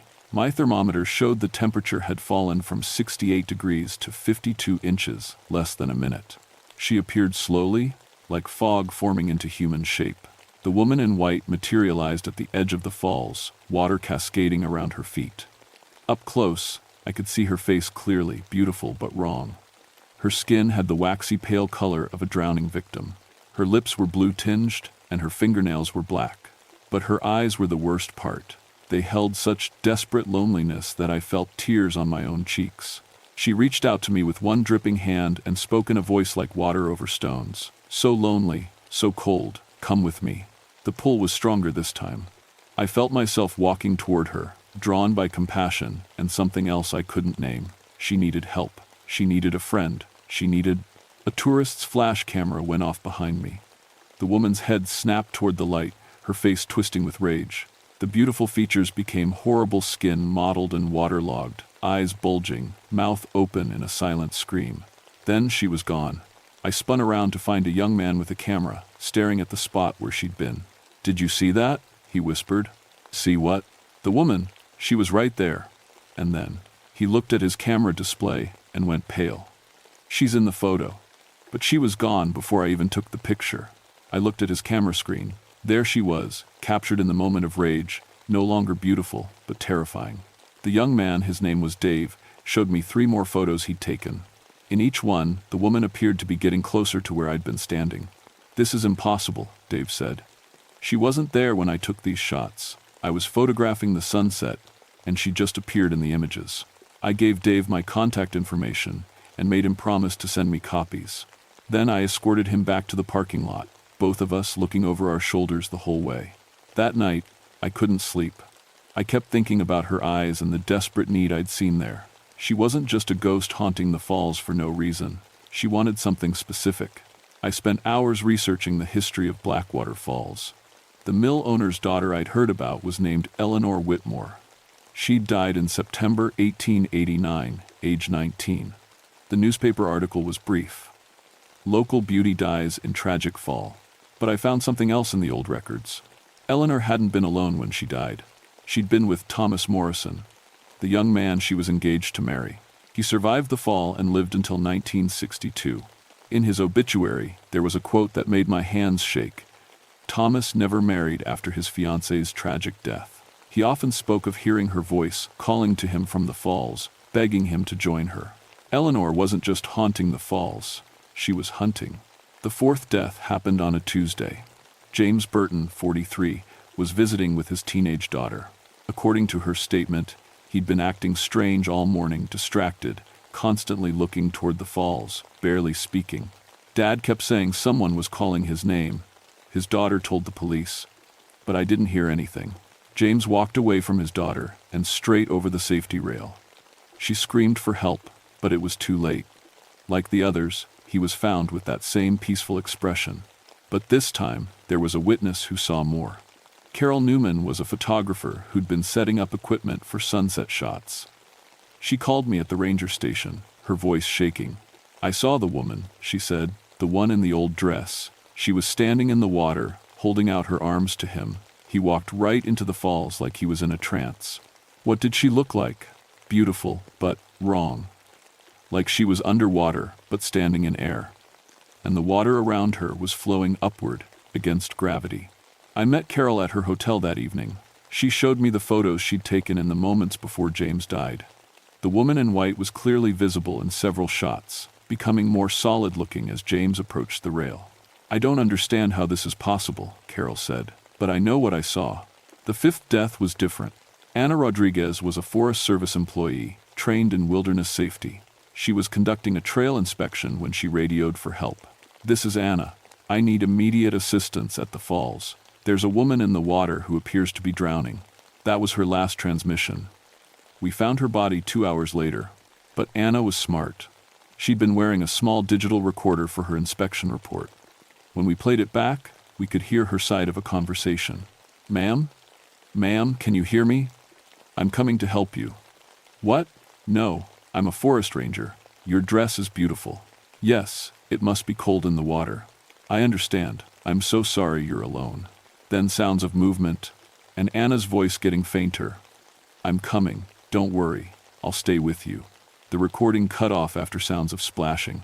Ana had been talking to someone we couldn't hear, someone who convinced her to enter the water. That evening, I armed myself with every piece of equipment I could think of. Multiple cameras, voice recorders, thermometers, even an old EMF detector a ghost hunter had left behind years earlier. I wasn't waiting for sunset anymore. The deaths were happening in daylight now, which meant Eleanor was getting stronger. I found her at 4 in the afternoon. She stood waist-deep in the pool below the falls, her white dress flowing around her like she was floating. The water around her moved wrong, spiraling upward in thin streams, defying gravity.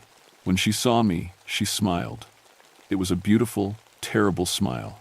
"Catherine," she said, and somehow I could hear her voice clearly despite the sound of falling water. "I've been waiting for you." "Eleanor." I kept my distance but made sure she could see me. "Eleanor Whitmore." Her expression shifted to surprise, then delight. "You know my name. It's been so long since anyone remembered my name." The loneliness in her voice was heartbreaking. But I'd seen what that loneliness drove her to do. "Why are you killing people?" "Killing?" She looked genuinely confused. "I'm saving them. From loneliness, from pain. They come to me willingly. They're dying, Eleanor. They're joining me. In the water, we're together always. No more sadness, no more fear." Her voice grew excited. "Thomas was supposed to come with me, but he was too afraid. These others, they understand." The water around her began to churn more violently. I could feel the pull even from 20 feet away, not physical, but emotional. She radiated such desperate need that I wanted to comfort her. "I'm not afraid," she continued. "You don't have to be either. A nurse, yes, you understand suffering. You can end your suffering and mine." My feet moved forward without my permission. The EMF detector in my hand was screaming, the needle buried deep in the red zone. "You've been alone too," Eleanor said, her voice growing stronger. "Your husband left you. Your patients died despite your care. You came to the mountains to hide from your failures." She was right about everything. The divorce, the patients I couldn't save, the guilt that drove me to seek isolation. How could she know? "I see into hearts," Eleanor said, reading my thoughts. "I see the pain. Come to me, Catherine. In the water, we understand each other. In the water, we're never alone." I was knee-deep in the pool before I realized I was moving. The water was ice-cold but felt warm around my legs. Eleanor's smile grew wider. "Yes, that's right, just a little deeper." The voice recorder in my pocket was still running. Later, when they found my body, they'd hear this conversation. Maybe someone would understand. Eleanor reached out her hands to me. Her fingers were white as bone, with black veins visible beneath translucent skin. "Trust me," she whispered, and in that moment, I almost did. What saved me was my training. As a nurse, I'd held the hands of dying patients. I'd seen that desperate need for connection in people's final moments. Eleanor's hunger felt exactly the same, the grasping need of someone slipping away, trying to drag others down with them. She wasn't offering companionship. She was drowning, and she wanted to take everyone she could with her. I yanked my hands back, just as her fingers brushed mine. The cold that shot up my arms was beyond physical. It was the cold of death itself. "No," I said, backing away through the water. "This isn't helping them. This is murder." Eleanor's beautiful face twisted with rage. "You don't understand. I saved them from their pain. You killed them for your own pain." The water around Eleanor began to boil and churn. Her appearance shifted between beautiful young woman and waterlogged corpse. Sometimes her skin looked normal. Other times it was mottled blue-green with decay. "Thomas promised to follow me," she screamed. "He promised we'd be together. But he lived and lived and lived while I waited alone." The truth hit me then. Eleanor hadn't died in an accident. She'd jumped, expecting Thomas to follow. When he chose life over death, she'd been trapped by her own desperation. "He was right to live," I said, still backing toward shore. "Death isn't love, Eleanor. Love wants the other person to be happy, even if that means being apart." "Lies." The water rose around her, defying gravity to swirl in violent spirals. "Love means being together always. Then why are you still alone?" The question stopped her mid-scream. The water fell back to normal levels with a crash. "The people you've taken," I continued, "where are they? If you're together now, why do you need more victims?" Eleanor's form flickered between solid and transparent. For a moment, she looked uncertain. They fade. After a while, they fade away, and I'm alone again. Because they don't belong here. You're not saving them, you're trapping them in your death." "No." But her voice was weaker now. "No. They stay with me. They have to stay." I was almost to shore when my foot caught on something underwater. Looking down, I saw a human skull, then another. The bottom of the pool was littered with bones, far more than 5 recent deaths. "How long have you been doing this?" I whispered. Eleanor followed my gaze and smiled with pride. "Since Thomas died in 1962, he finally came to me, but only for a moment before he faded too. So I found others. Lonely people, sad people, people who wanted peace. 137 years of murder. Dozens of victims. They chose to come," Eleanor said, but her voice sounded like she was trying to convince herself. "They wanted to be with me. You manipulated them. You used their pain against them. I gave them what they needed." "You gave them what you needed," Eleanor screamed, and the water exploded upward in a column 50 feet high. When it fell back down, she rose with it, floating above the pool in a waterspout that held her suspended. "I will not be alone anymore," she shrieked. "You will stay with me." The water reached for me like giant hands. I scrambled backward, slipping on wet rocks, my equipment scattering as I fought to reach dry ground. But Eleanor was stronger now, fed by a century of stolen lives. The water grabbed my ankles and yanked me back toward the pool. I went under, pulled down by currents that shouldn't exist in still water. Eleanor waited for me in the depths, her arms outstretched, her face beautiful again. "Don't fight," she said, her voice clear despite being underwater. "It only hurts for a moment." I was drowning, my lungs burned, and darkness crept in from the edges of my vision. Eleanor's face grew closer, and I could see myself reflected in her black eyes, pale, desperate, dying, just like her. In that moment, I understood.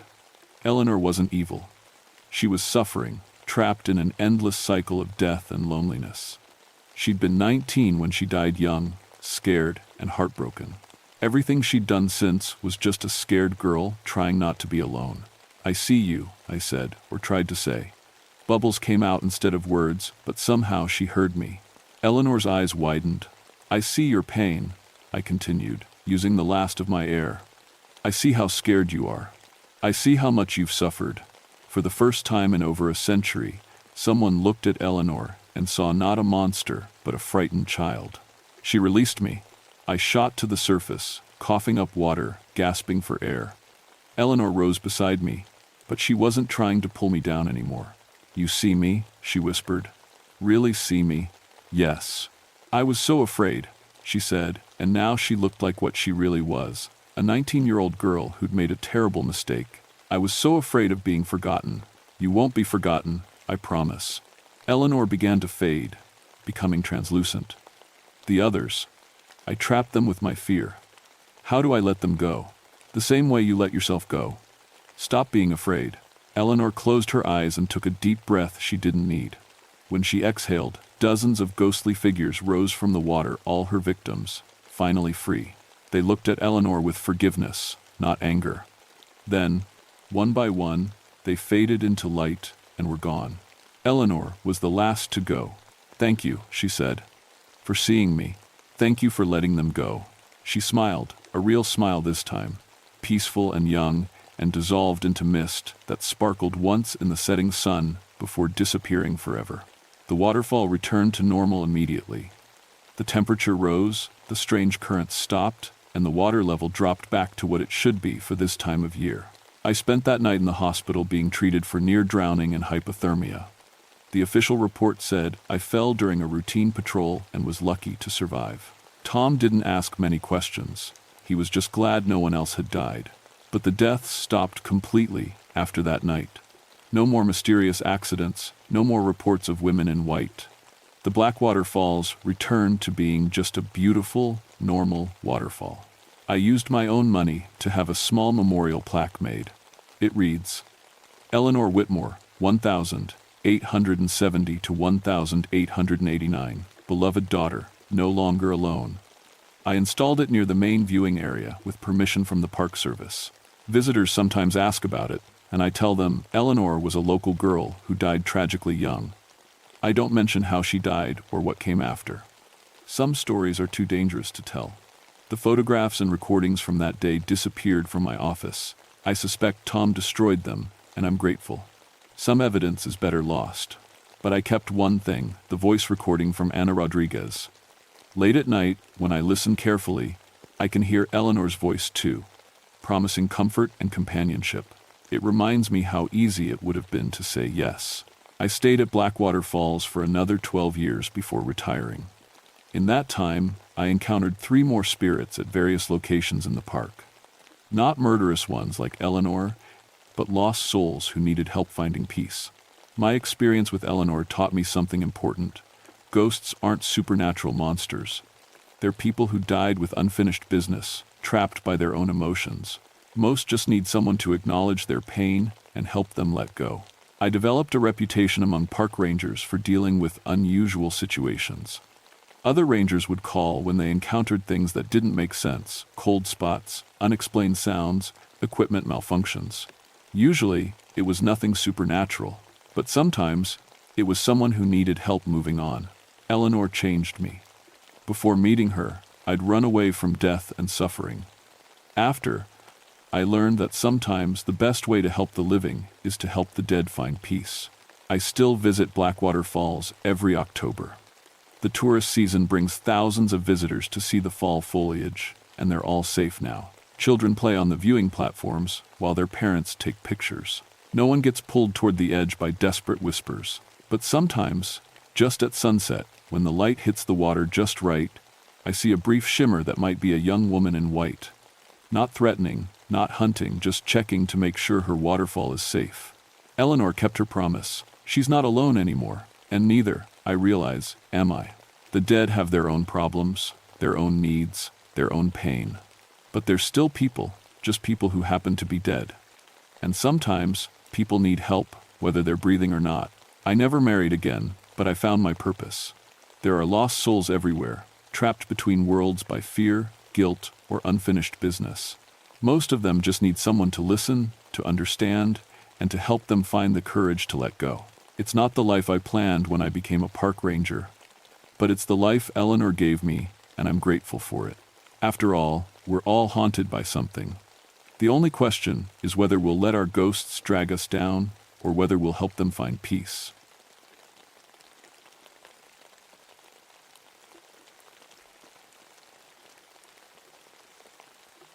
My name is Michael Hawthorne, and I've been a ranger with the Monongahela National Forest for 18 years. In that time, I've seen bears tear apart campsites, watched hikers die from hypothermia, and pulled drowning victims from rushing streams. I thought I understood the dangers lurking in these West Virginia mountains. I was wrong. June 1972 started like any other summer. I was stationed at Cranberry Glades, a place most people don't even know exists. It's a high-altitude bog, basically a swamp that shouldn't exist this far up in the mountains. 500 acres of soggy ground, strange plants, and water so clear you can see straight to the bottom. The Cherokee called it sacred. During the Civil War, it was used as a hospital. A lot of soldiers died there from disease. I loved it anyway. I'd spent 6 years working on my PhD in botany before joining the Park Service, and Cranberry Glades was like nowhere else in Appalachia. Rare orchids grew there that you couldn't find anywhere else for hundreds of miles. The cranberries gave the place its name, growing in thick mats across the peat. In winter, the bog froze solid. In summer, it stayed cool, usually around 70 degrees, even when the valleys below hit 90. That's why the heat wave bothered me. It was the third week of June, right around the summer solstice, and the temperature at the glades hit 95 degrees. That wasn't right. The bog's ecosystem depended on staying cool. I spent my mornings checking on the rare plants, making sure they weren't dying off. That's when I got the radio call about the research team. Dr. Sarah Chen from West Virginia University had brought 4 graduate students up to study a rare orchid species that only bloomed for 2 weeks in June. They'd been camping at the glades for 5 days. Standard procedure. I'd approved their permits myself, given them the safety talk, showed them where to set up their camp away from the fragile bog plants. "Michael, we need you at the Chen camp," dispatch said. They called in about animal attacks. I grabbed my medical kit and headed out. The walk to their campsite took 20 minutes, following the wooden boardwalk we'd built to keep people from sinking into the peat. The air smelled wrong, too sweet, like overripe fruit mixed with the usual smell of wet earth and cranberries. The first thing I noticed was the silence. Bogs are never quiet. There's always something: birds, frogs, insects buzzing. But as I got closer to the research camp, I couldn't hear anything except my own boots on the wooden planks. Then I saw the birds. A dozen of them, scattered across the boardwalk and floating in the shallow water. Warblers, wrens, even a small hawk. All dead.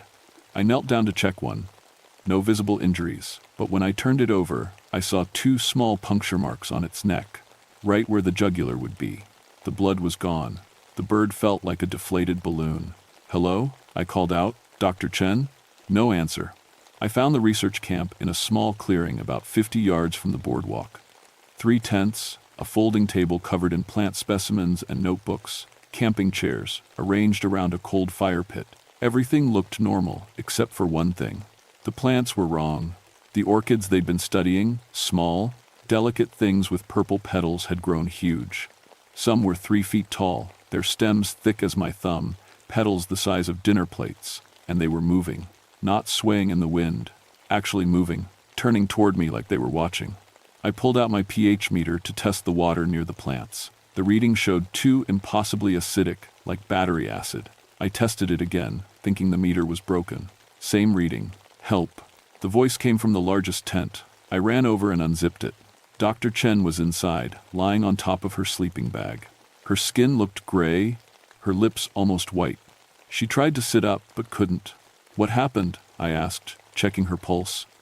It was weak, barely there. "Something in the bog," she whispered. "It came at night.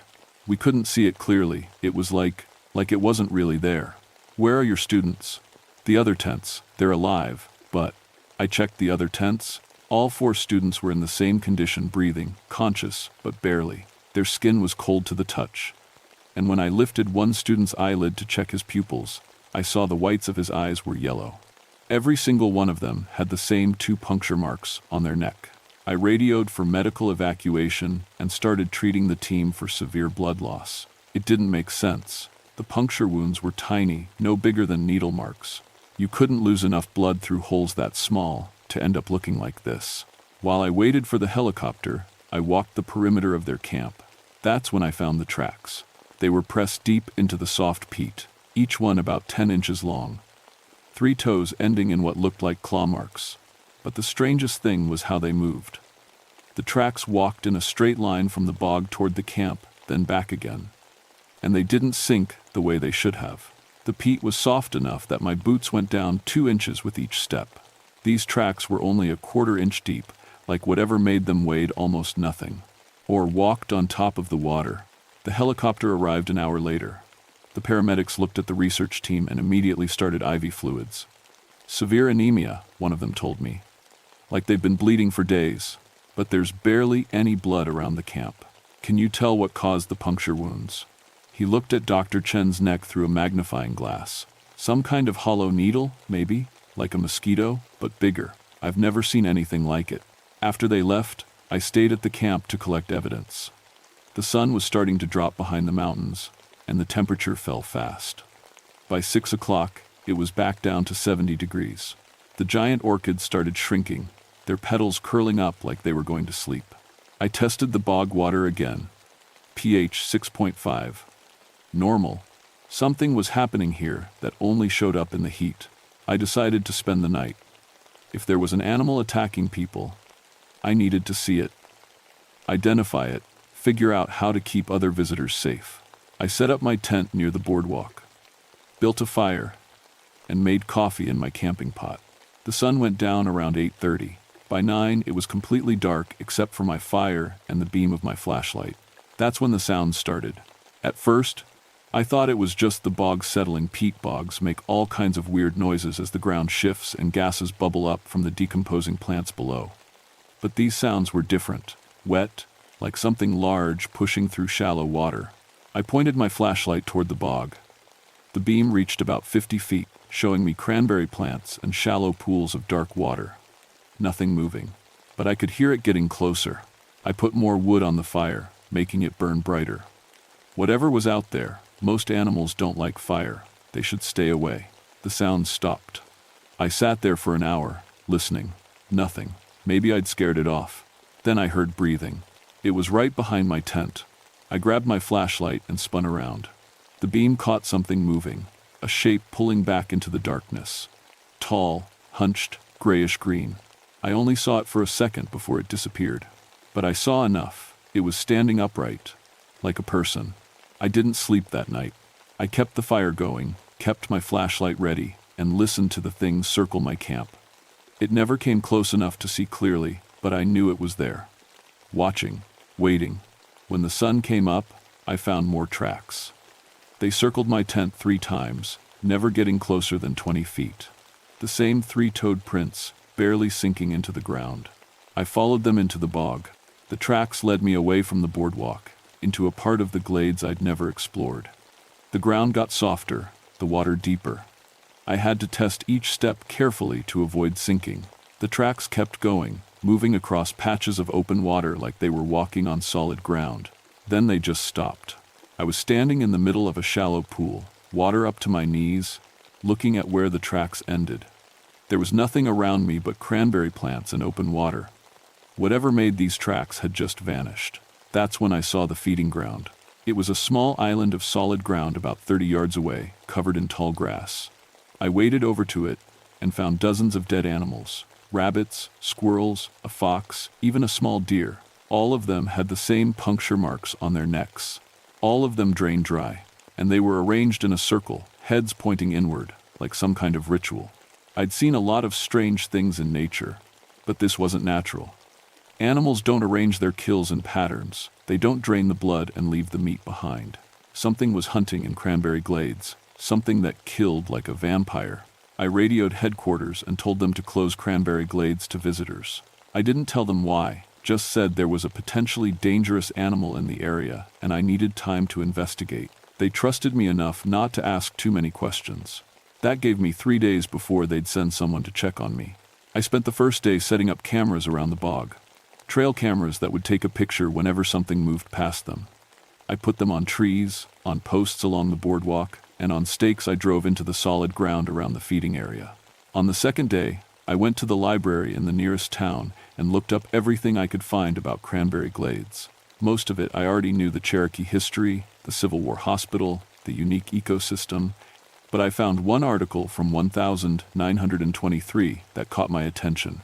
It was a newspaper story about a bog monster that had supposedly killed 2 hunters. The article called it superstition, blamed the deaths on a bear, and that was the end of it.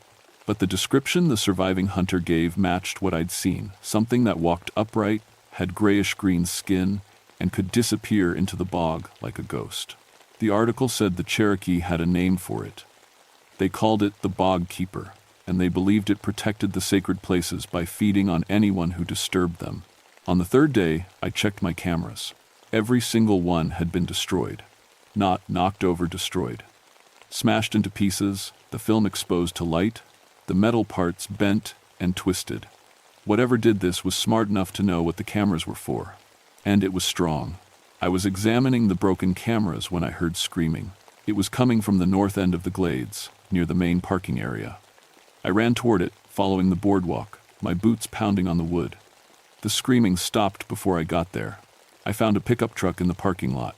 The driver's door was open, keys still in the ignition. A fishing rod leaned against the bumper. "Hello?" I called out. "Anyone here?" I followed boot prints from the truck onto the boardwalk. They led about 100 yards into the bog, then stopped at a broken section of railing. I looked down into the shallow water below.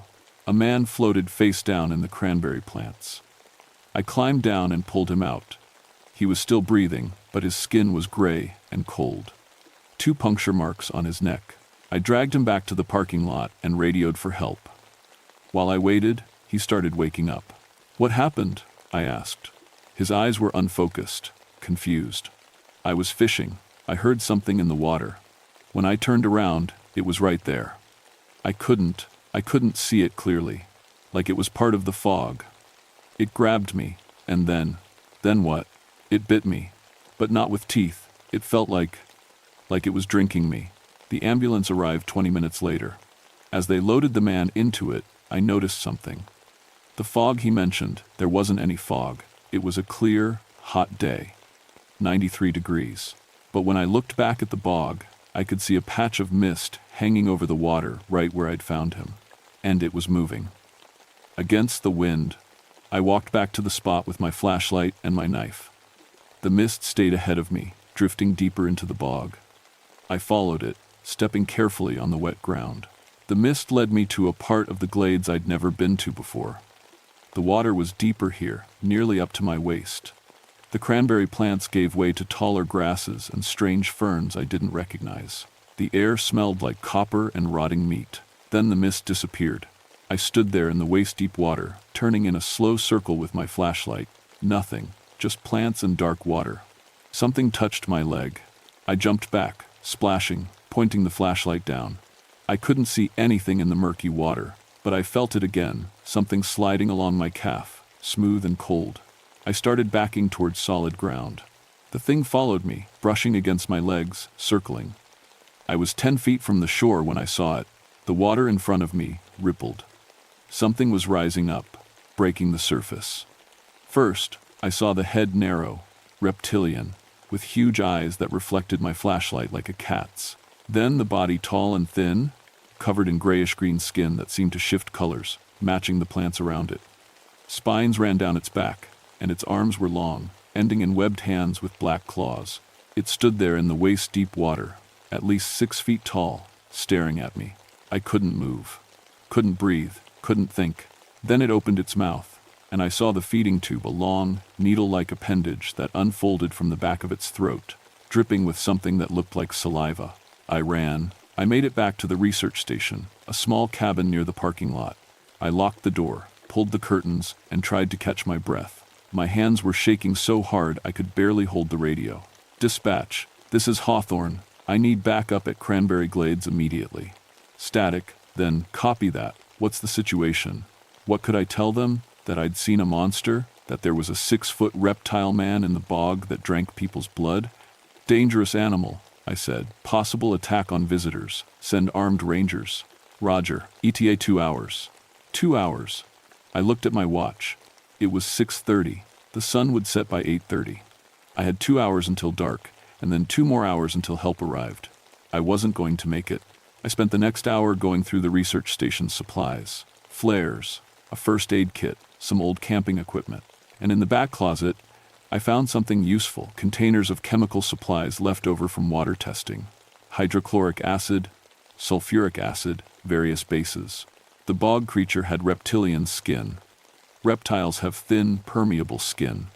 Acid would burn it. I mixed the strongest acid solution I could make, poured it into empty water bottles, and made crude acid bombs. If the thing came after me, I'd have something to fight back with. The sun set. I lit a propane lantern and kept it burning bright in the middle of the cabin. I remembered the thing's camouflage, how it had matched the bog plants perfectly, making itself nearly invisible. But that camouflage would need time to adjust. If I kept the environment bright and changing, maybe I could see it coming. At 9 o'clock, I heard scratching on the roof. I grabbed one of my acid bottles and pointed my flashlight at the ceiling. The scratching moved from one side to the other, then stopped at the chimney. Something was coming down. I backed away from the fireplace. The damper rattled, then fell open. The creature's feeding tube came through first, that long needle-like appendage, searching the air like a snake's tongue. Then its hand, those webbed claws scraping on the metal. It was trying to squeeze through the chimney. I threw the acid bottle. It hit the fireplace and exploded, splashing acid up into the chimney. The creature screamed a horrible hissing, gurgling sound that didn't seem like it could come from anything natural. The feeding tube retreated. I heard scrambling on the roof, then silence. I waited. 10 minutes, 20, nothing. Then, every window in the cabin shattered at once. The creature came through the front window, moving so fast I barely saw it. 1 second I was alone. The next it was standing in the middle of the cabin, surrounded by broken glass, its skin shifting colors rapidly as it tried to match the changing light from the lantern. We stared at each other. Up close, I could see details I'd missed before. The spines on its back weren't just defensive, they were sensory organs, constantly moving, tasting the air. Its eyes had a double eyelid, one transparent for underwater vision, and its skin wasn't just changing color, it was actually becoming transparent in places, letting me see the muscles and bones underneath. It wasn't just camouflaged, it was becoming the environment. "What are you?" I whispered. It tilted its head, studying me. Then it did something I didn't expect. It spoke. Not in English, in sounds, clicks and hisses and wet breathing noises. But somehow I understood. Maybe it was the way it moved, or some instinct in my brain translating the sounds. I don't know. But I understood. The bog was dying. The heat, the pollution, the people constantly disturbing it, it was killing the ecosystem. The creature wasn't a monster. It was a keeper, something that had lived in cranberry glades for thousands of years, feeding on the blood of animals to maintain the balance. The Cherokee had known about it. They'd made a deal, stay away from the sacred sites, and the keeper wouldn't hunt people. But people had broken that deal. Now the keeper was dying too. It was feeding on humans because there weren't enough animals left. The bog plants were growing wrong, the water was becoming toxic, everything was falling apart. And it was our fault. I looked at this creature, this ancient thing that had protected cranberry glades since before my ancestors crossed the ocean, and I felt ashamed. "I'm sorry," I said. It moved closer. The feeding tube emerged from its mouth, dripping. I could smell it now, sweet and metallic, like rotten flowers and blood. I raised another acid bottle. "But I can't let you kill anyone else." The creature lunged. I threw the bottle. It hit the creature's chest and exploded. The acid burned through its camouflage skin, exposing the flesh underneath. The creature screamed and stumbled back, crashing into the wall. I ran for the door. The creature was faster. It caught me halfway. One clawed hand wrapping around my shoulder, spinning me around. The feeding tube shot toward my neck. I punched it with my other hand, the one holding the last acid bottle. The bottle broke against its face. Acid splashed across its eyes. It let go, thrashing, making that horrible gurgling scream. I ran outside into the darkness. Behind me, I heard the cabin wall exploding outward as the creature came after me. I made it to the parking lot. My truck was there, keys in the ignition, standard procedure for emergency vehicles. I jumped in and started the engine. The creature hit the truck like a freight train. The whole vehicle rocked sideways. I saw it in the rearview mirror, climbing onto the roof, its damaged face pressed against the back window, feeding tube scratching at the glass. I floored it.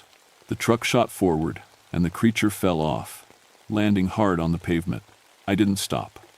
I drove toward the main road, watching in the mirror as the creature stood up, turned, and walked back toward the bog. It didn't chase me. It just went home. The backup rangers found me 3 miles down the road, sitting in my truck, bleeding from where the creature's claws had torn through my shoulder. They took me to the hospital. The doctors said I'd lost a lot of blood, but not from the claw wounds.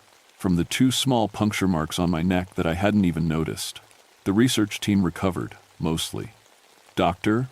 Chen and her students all suffered from long-term anemia and strange memory problems. They couldn't remember exactly what had attacked them. Their brains had blocked it out. The fishermen I'd pulled from the bog didn't remember anything at all. The Park Service launched an investigation. They searched cranberry glades for 3 weeks, looking for whatever had attacked us.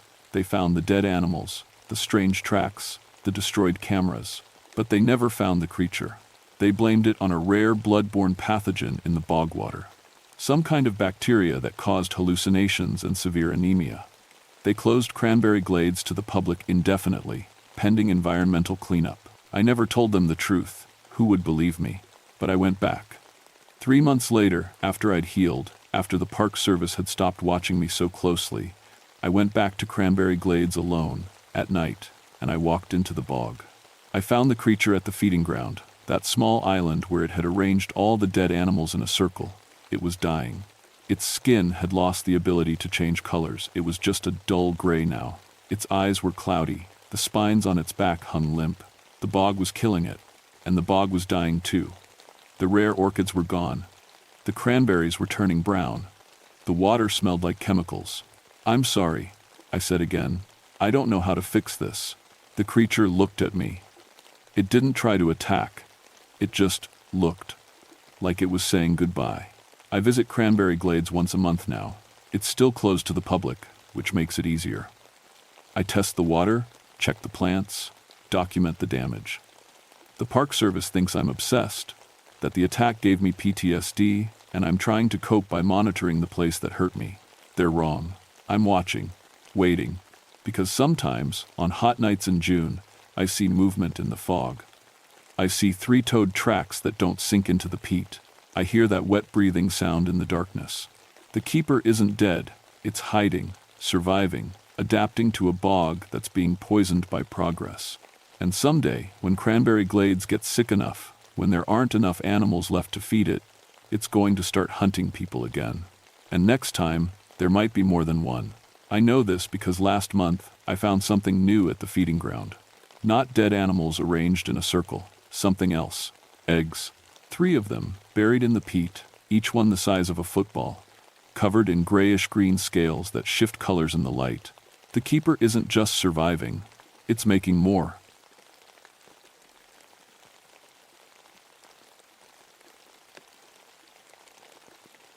My name is Elizabeth Harper, and I've been a park ranger for 21 years. In all that time, I thought I'd seen everything these mountains could throw at me. Bears, rattlesnakes, flash floods, climbers who thought they knew better than gravity. I was wrong about that last part. People call me Liz. I'm 45, stubborn as a mule, and the first woman to become a climbing instructor for the National Park Service. The guys gave me hell for it at first, but after I pulled 3 of them off a ledge during an ice storm, they started listening when I talked about mountain safety. Seneca Rocks has been my beat for the last 8 years. It's a 900-foot wall of white quartzite that shoots straight up from the West Virginia hills like God's own skyscraper. Climbers come from all over the world to test themselves against these walls. Most days, I love watching them work their way up the rock, moving like dancers on the vertical stage. April 1981 was shaping up to be a perfect climbing season. The weather was crisp and clear, the rock was dry, and the spring crowds were just starting to show up. Everything felt normal until it didn't. The first sign something was wrong came from the birds, or rather, the lack of them. I was doing my morning patrol on April 15th when I noticed the silence. Seneca Rocks sits in the middle of prime eagle territory. Every spring, we get pairs of bald eagles and red-tailed hawks setting up nests in the high places. The sound of their calls echoing off the rock faces is as much a part of spring as the wildflowers blooming in the valleys below. But that morning, the sky was empty. No eagles soaring on the thermals, no hawks circling. Even the smaller birds seemed to have vanished. The only sound was the wind whistling through the rocks. I made a note in my logbook, but didn't think much of it. Wildlife can be unpredictable. Maybe a storm was coming, even though the sky was clear as glass. The second sign came 3 days later, when Tommy Martinez didn't come back from his climb. Tommy was what we called a peak bagger, a guy who collected summits like other people collected baseball cards. He'd been climbing the technical routes at Seneca for 15 years, and knew every hold, every crack, every place where the rock would hold your weight and where it wouldn't. If Tommy was going up a route, you could set your watch by when he'd come down. He'd signed in at the ranger station that morning, planning to solo the Old Man's Route, a classic 5.6 climb up the South Peak. It's not the hardest route on the mountain, but it's long and exposed. Tommy figured 4 hours up and down. When he didn't show up by sunset, I organized a search party. We found his pack at the base of the route, neatly arranged like he'd just stopped for a lunch break. His water bottle was still full. His extra rope was coiled perfectly, but Tommy was gone. What bothered me most was where we found his gear. Not his pack, his climbing gear. 150 feet up the route, we spotted something metal glinting in a crack. I had to rappel down from the top to reach it. It was Tommy's protection, a hex nut wedged deep into a crack in the rock. But here's the thing. The crack was barely an inch wide. You'd need a tiny piece of gear to fit in there, something you'd use for delicate face climbing. Tommy's hex was massive, the kind of thing you'd use to protect against a big fall on an easier route. And it was buried in the crack, like someone had driven it in with a sledgehammer. I stared at that piece of gear for 10 minutes, trying to make sense of it.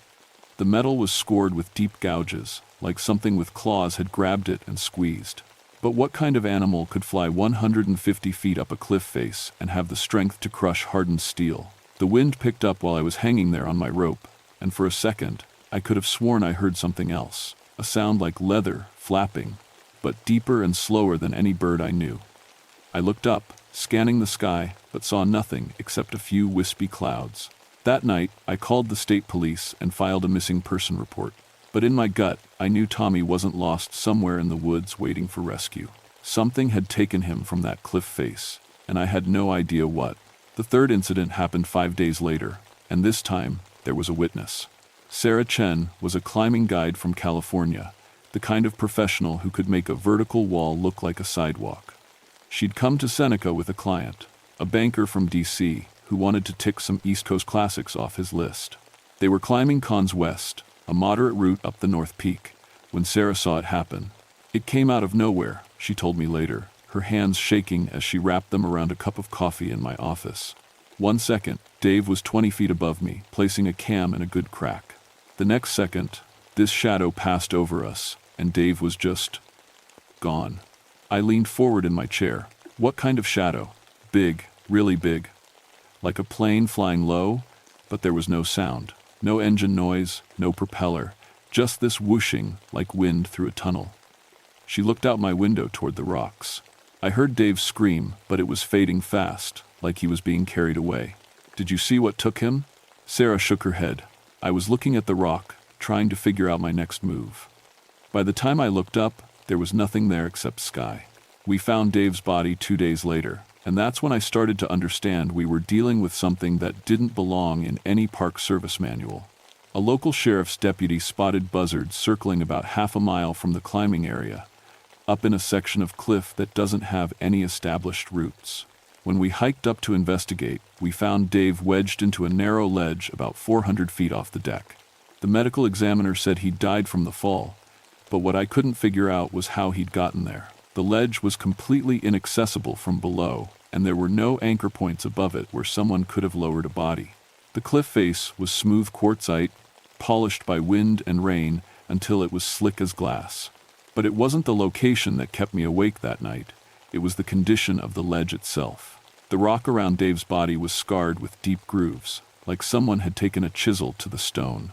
The marks were in sets of 4, each gouge about an inch wide and 6 inches deep. They scored the rock in parallel lines, and when I knelt down and measured them, I found they were exactly the same spacing as the marks we'd found on Tommy's climbing gear. I took photographs and sent them to a wildlife biologist I knew at the university. Dr. Patterson called me back the same evening. "Those aren't tool marks," she said, without any greeting. "They're talon marks. But Liz, no bird in North America has talons that size. We're talking about something with feet the size of dinner plates." I stared at the photos spread across my desk. What about extinct species? Could there be something we don't know about living up in these mountains? The largest known bird of prey in North America was the Teratornis. It went extinct about 10,000 years ago. Even that didn't have talons this big. Her voice got quiet. "Liz, what exactly are you dealing with up there?" I didn't have an answer for her then. I was still trying to convince myself there was a rational explanation for what was happening. Maybe someone was using the climbing areas to dump bodies and making it look like accidents. Maybe there was a serial killer with a helicopter who was targeting climbers. But deep down, I was starting to remember stories my grandmother used to tell when I was little. Stories about the old days when the Seneca people considered these rocks sacred and wouldn't hunt in the valleys below them. Stories about sky hunters who took the bravest warriors as tribute. Stories about thunderbirds. On April 28th, I got my first real look at what we were up against. I was doing an evening patrol, checking that all the climbing parties had made it down safely, when I heard voices echoing off the cliff faces. 2 climbers were working their way up Gunsight to South Peak, a classic route that follows a natural break in the rock face. I could see them through my binoculars, a man and woman, moving steadily up the wall with the smooth efficiency that comes from years of partnership. They were about 300 feet up, maybe an hour from the summit. That's when the sky went dark. Not cloudy, dark. There wasn't a cloud in the sky. It was like someone had thrown a blanket over the sun. I looked up and saw the silhouette. It was massive. The wingspan had to be 25 feet, maybe more. It flew in complete silence, circling the climbing route like a shark circling a boat. From my position at the base of the cliff, I could just make out the details. Bronze-colored feathers that seemed to shimmer in the dying light. A head the size of a beer keg, with a curved beak that could probably bite through a car tire. And eyes. Even from 400 feet away, I could see those eyes tracking the climbers as they moved up the rock. I grabbed my radio and tried to call the climbers, but all I got was static. The thing in the sky was interfering with the signal somehow. I watched in helpless horror as the bird folded its wings and dove. The woman saw it coming first. I heard her scream echo off the rocks, a sound that will haunt me for the rest of my life. She tried to duck against the cliff face, but there was nowhere to go. The bird's talons closed around her like she was a mouse, and then they were both airborne. The man was shouting her name, but his voice was already fading as the bird carried her away toward the higher peaks. Within seconds, they had disappeared into the gathering dusk. I stood at the base of that cliff for an hour, waiting to see if the bird would come back for the man. It never did. When rescue arrived, we brought him down, but he was in shock and couldn't tell us much more than I'd already seen. The woman's name was Jennifer Walsh. She was 32 years old, a nurse from Pittsburgh who climbed on weekends to stay sane. She had a husband and 2 kids waiting for her at home. We never found her body. That night, I sat in my office with the door locked and all the lights on, trying to figure out what to do next. I had 3 dead climbers, 1 missing, and a creature the size of a small airplane hunting in my park. The logical thing to do was call my supervisor and let someone else handle it. But those weren't just statistics in my incident reports. They were people who had trusted the mountains to give them a fair fight, and I was the one responsible for keeping them safe. I opened my filing cabinet and pulled out the folder where I kept the local history materials. Old newspaper clippings, archaeological reports, Native American folklore. Somewhere in all that paper, I hoped to find an answer. What I found instead was a warning that was almost 200 years too late. The warning came from a letter written in 1847 by a surveyor named William Decker. He'd been hired by the state to map the mountainous regions of what would later become West Virginia, and his job had brought him to Seneca Rocks. The letter was addressed to his supervisor in Charleston, and I found a copy of it in the Historical Society files. Most of it was boring technical stuff about property boundaries and mineral rights, but one paragraph made my blood run cold. Asterisk, I must report that the local Seneca refused to guide us near the White Rocks, claiming the sky hunters nest there. When pressed for details, the chief spoke of great birds that steal away the bravest warriors, carrying them to nests in impossible places. He showed me markings on trees near the formation, claw marks too large for any known bird. I dismissed these as superstition until yesterday, when I observed with my own eyes a shadow of impossible size circle our camp. My men refused to continue the survey. Asterisk. The letter was dated 3 weeks before Decker's disappearance. His body was found 2 months later on a ledge high up on the North Peak, in a location that should have been impossible to reach. I photocopied the letter and put it in my desk drawer next to my service revolver.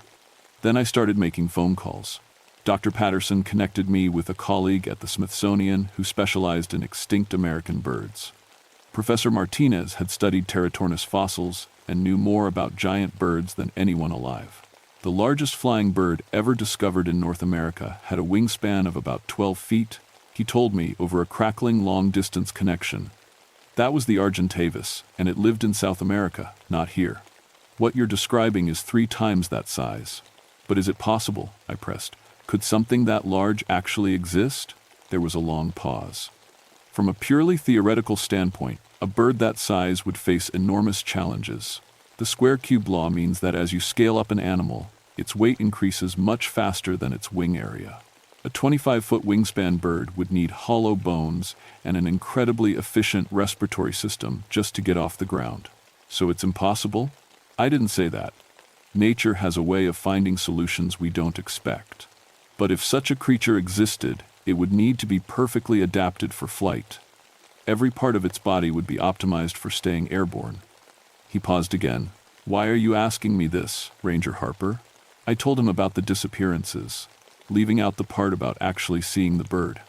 When I finished, he was quiet for a long moment. Liz, if you're dealing with what I think you're dealing with, you need to understand something important. A predator that size wouldn't hunt randomly. It would be intelligent, patient, and selective. It would study its prey before striking. What do you mean? Think about how eagles hunt. They don't just grab whatever's available. They watch. They learn patterns. They wait for the right moment. A bird the size you're describing would be even more calculating.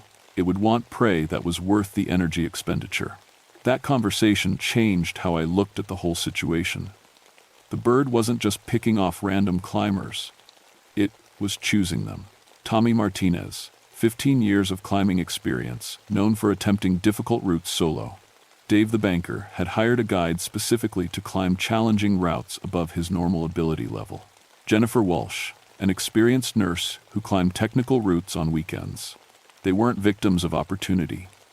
They were trophies. I spent the next day going through every climbing registry from the past month, looking for patterns. What I found made my hands shake. Every missing climber had signed up for routes rated 5.6 or higher, technical climbs that required skill and experience. The bird was taking the good climbers and leaving the beginners alone. But why? The answer came to me on May 3rd, when I was doing a sunrise patrol and found something that shouldn't have existed. High up on the North Peak, in a section of cliff that was supposed to be unclimbable, I spotted something reflecting the morning light. I borrowed a powerful telescope from the visitor center and set it up in the parking lot. What I saw through that lens nearly made me drop the equipment. It was a nest. Not a normal bird's nest made of sticks and grass, but something that looked like it had been built by an engineer. The structure was wedged into a crack in the cliff face that was barely wide enough for a person to squeeze through. It was made of branches, but also of something else. Climbing gear, ropes, carabiners, harnesses, helmets, all woven together into a massive platform that had to be 20 feet across. And scattered throughout the construction were white objects that I tried very hard not to identify. But I knew what they were. I'd seen enough climbing accidents to recognize human bones when I saw them. The nest was positioned in a spot that was invisible from below and impossible to reach from above. The only way to get there would be to fly. I was still staring through the telescope when I saw movement in the nest. Something large and bronze-colored shifted in the shadows, and then a head the size of a basketball appeared at the edge of the platform. The bird was looking right at me. Even through the telescope, even from half a mile away, I could feel those eyes studying me. They were intelligent eyes, calculating and patient. The head tilted slightly, like the bird was trying to figure out what I was and whether I was worth its attention. Then it spread its wings. I've never seen anything so beautiful and terrifying at the same time. The wingspan was enormous, each feather clearly defined and gleaming like polished bronze in the morning light. When the bird launched itself from the nest, it moved with a grace that seemed impossible for something so large. It circled once, gaining altitude, and then began flying directly toward my position. I grabbed the telescope and ran for my truck, but I wasn't fast enough. The shadow passed over me when I was halfway across the parking lot, and the downdraft from those massive wings nearly knocked me flat.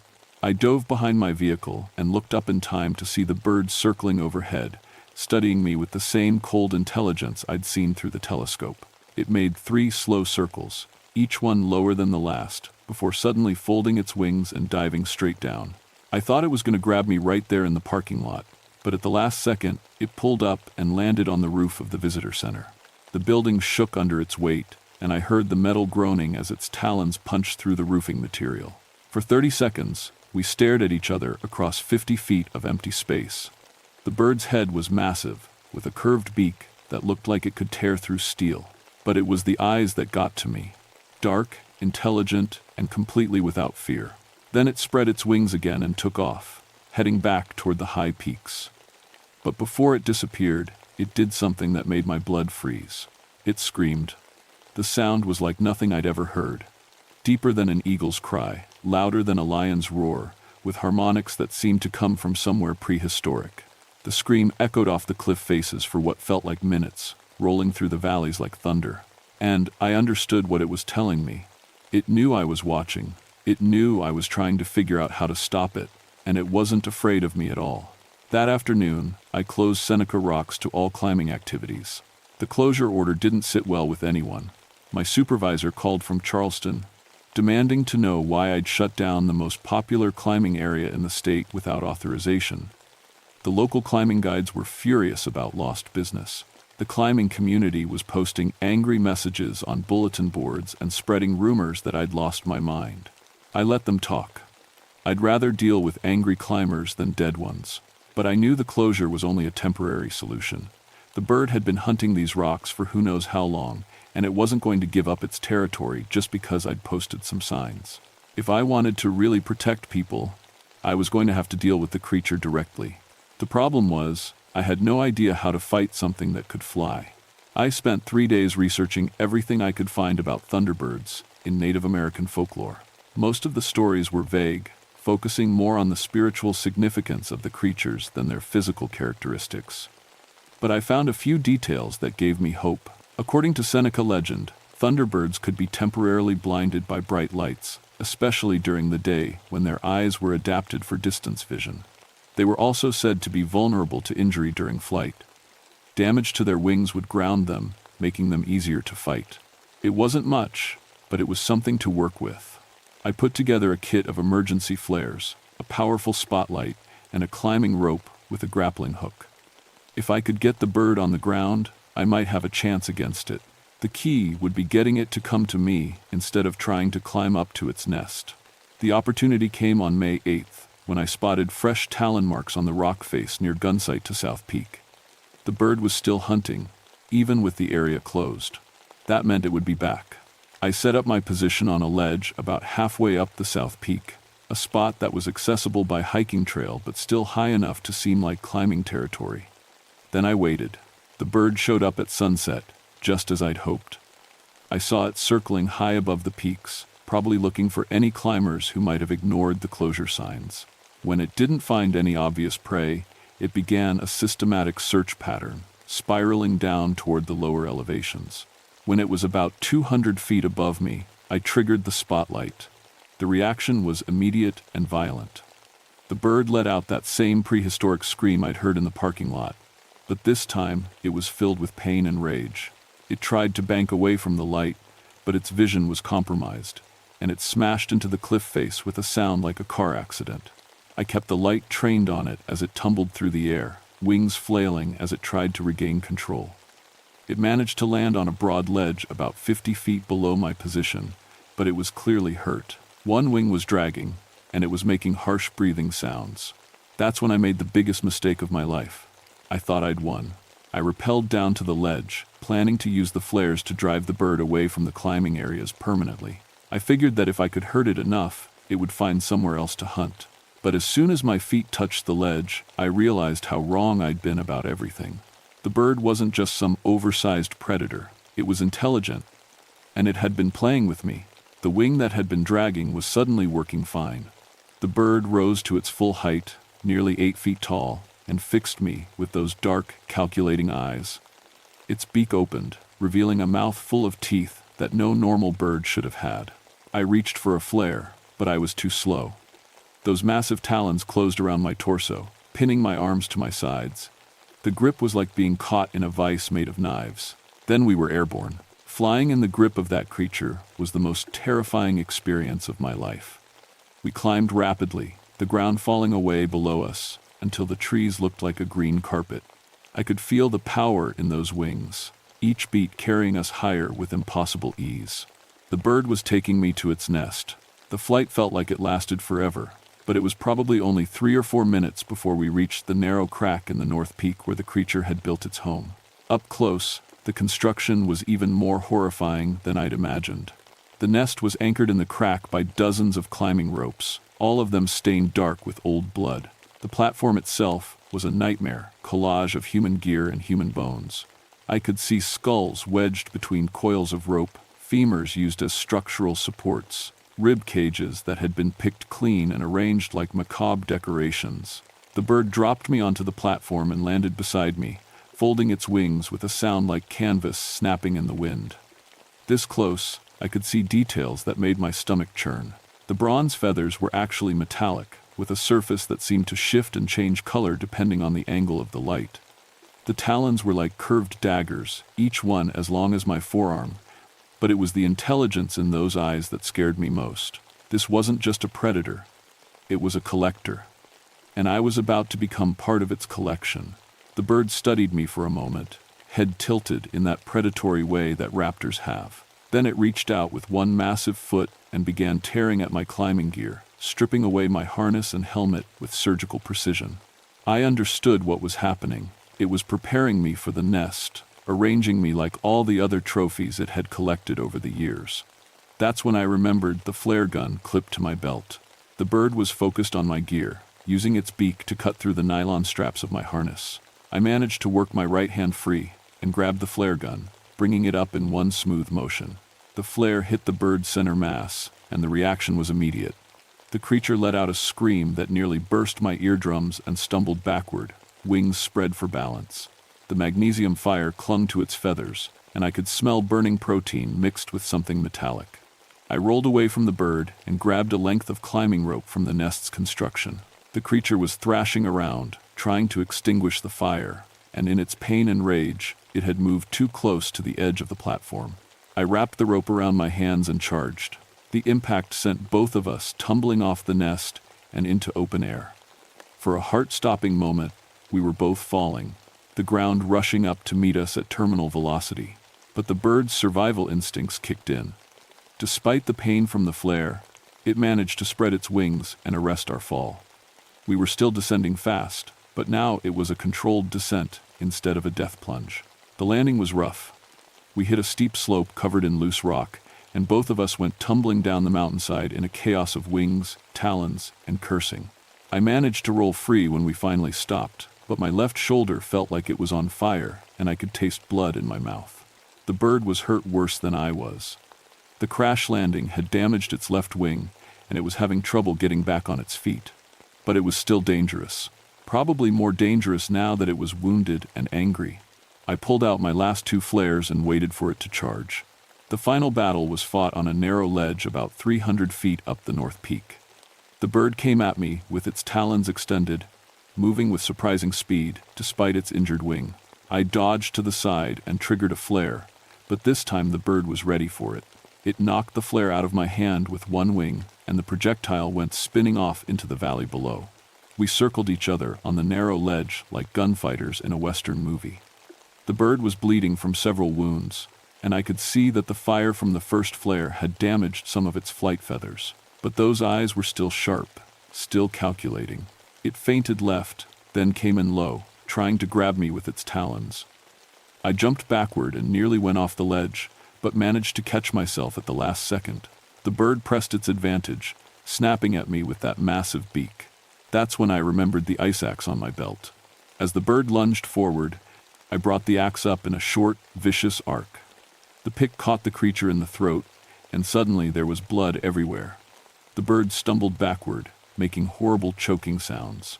I thought I'd killed it, but the wound wasn't deep enough. The bird shook its head, spraying blood across the rock face, and came at me again. This time I was ready. I had my last flare in one hand and the ice axe in the other. When the bird charged, I triggered the flare directly into its face while bringing the axe down on its skull. The creature collapsed, twitched once, and was still. I sat on that ledge for an hour, bleeding and shaking, before I finally worked up the courage to check if it was really dead. But when I approached the body, something impossible happened. The wounds were healing. I watched in fascination and horror as the gash in the creature's throat slowly closed, the edges of the wound knitting together like time-lapse footage of healing skin. Even the damaged feathers seemed to be regenerating. The bird's eyes snapped open. This time I didn't hesitate. I put the ice axe through its skull with every ounce of strength I had left, driving the pick deep into the brain case. The creature convulsed once and went limp, and stayed that way. But I wasn't taking any chances. I used my climbing rope to tie the body to a boulder, and then I rappelled down to the valley floor as fast as I could manage with a dislocated shoulder and 3 cracked ribs. By the time I reached my truck, it was nearly midnight, and I was hypothermic from blood loss and shock. I drove myself to the hospital in Elkins and told them I'd fallen while doing a technical rescue. I never told anyone the truth about what happened on that ledge. I reopened Seneca Rocks 2 weeks later, after I was sure the bird was really dead. The climbing community welcomed the news, though some people grumbled about the mysterious closure and the lack of explanation for what had caused it. I filed my reports carefully, documenting the missing climbers as deaths due to climbing accidents in remote areas. The bodies that were never found were listed as lost in inaccessible terrain, which was technically true.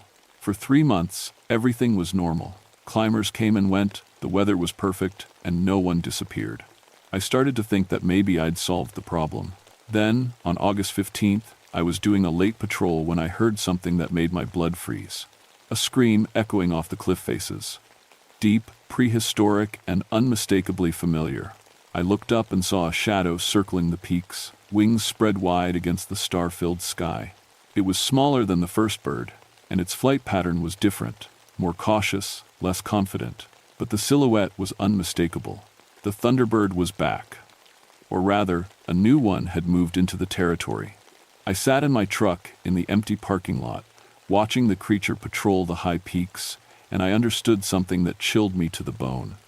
The bird I'd killed hadn't been a unique creature. It had been part of a species, a population that had been living in these mountains for who knows how long. And now that the alpha predator was gone, a new one was establishing territory. The next morning, I found fresh talon marks on the cliff face near Cahn's West. The new bird was already claiming the hunting grounds. But there was a difference. This bird was more careful than its predecessor. It watched from a distance, learning patterns, studying potential prey with the patience of something that had learned from another's mistakes. It knew that humans could fight back now. Over the next few weeks, I developed a new protocol for managing the situation. I installed high-powered spotlights at key climbing areas, and I started carrying flares on every patrol. I also put together a survival kit for serious climbers, emergency lights, signal mirrors, and instructions on what to do if they encountered something impossible. I never told them what they might encounter, but I made sure they had tools to deal with it. The new bird took its first climber in September, a hotshot from Colorado who was attempting a solo ascent of a route called Yay Gods. We found his gear scattered across impossible ledges, and his body was never recovered. But this time, I was ready. I tracked the bird's hunting patterns and figured out its preferred times and locations. When it struck, I was waiting with spotlights and flares. The confrontation was brief but violent. The bird retreated to the high peaks, wounded but alive. It didn't hunt in the main climbing areas again. That was 4 years ago. I'm still at Seneca Rocks, still keeping watch over the climbing routes and the people who challenge them.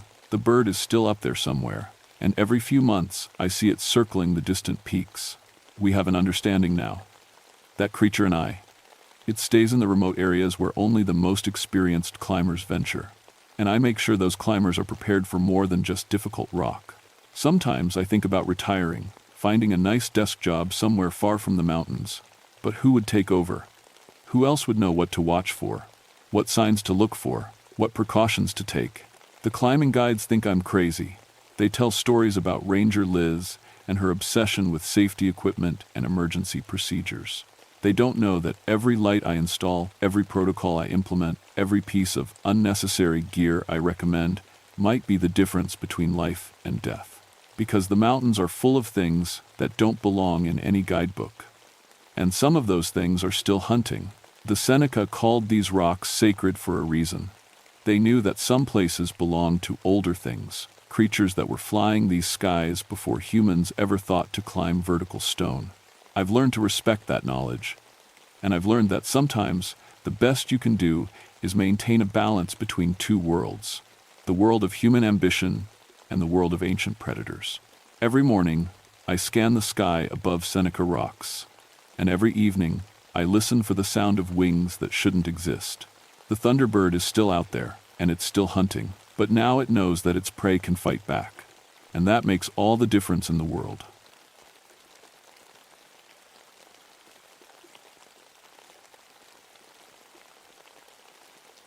My name is Daniel Mackenzie, and I've been a park ranger for 20 years. I've seen things in these mountains that would make most folks pack up and move to the city. But what happened in Copper Creek Valley during the winter of 1967 still wakes me up at night, 30 years later. I was 47 then, stationed in the George Washington National Forest in West Virginia.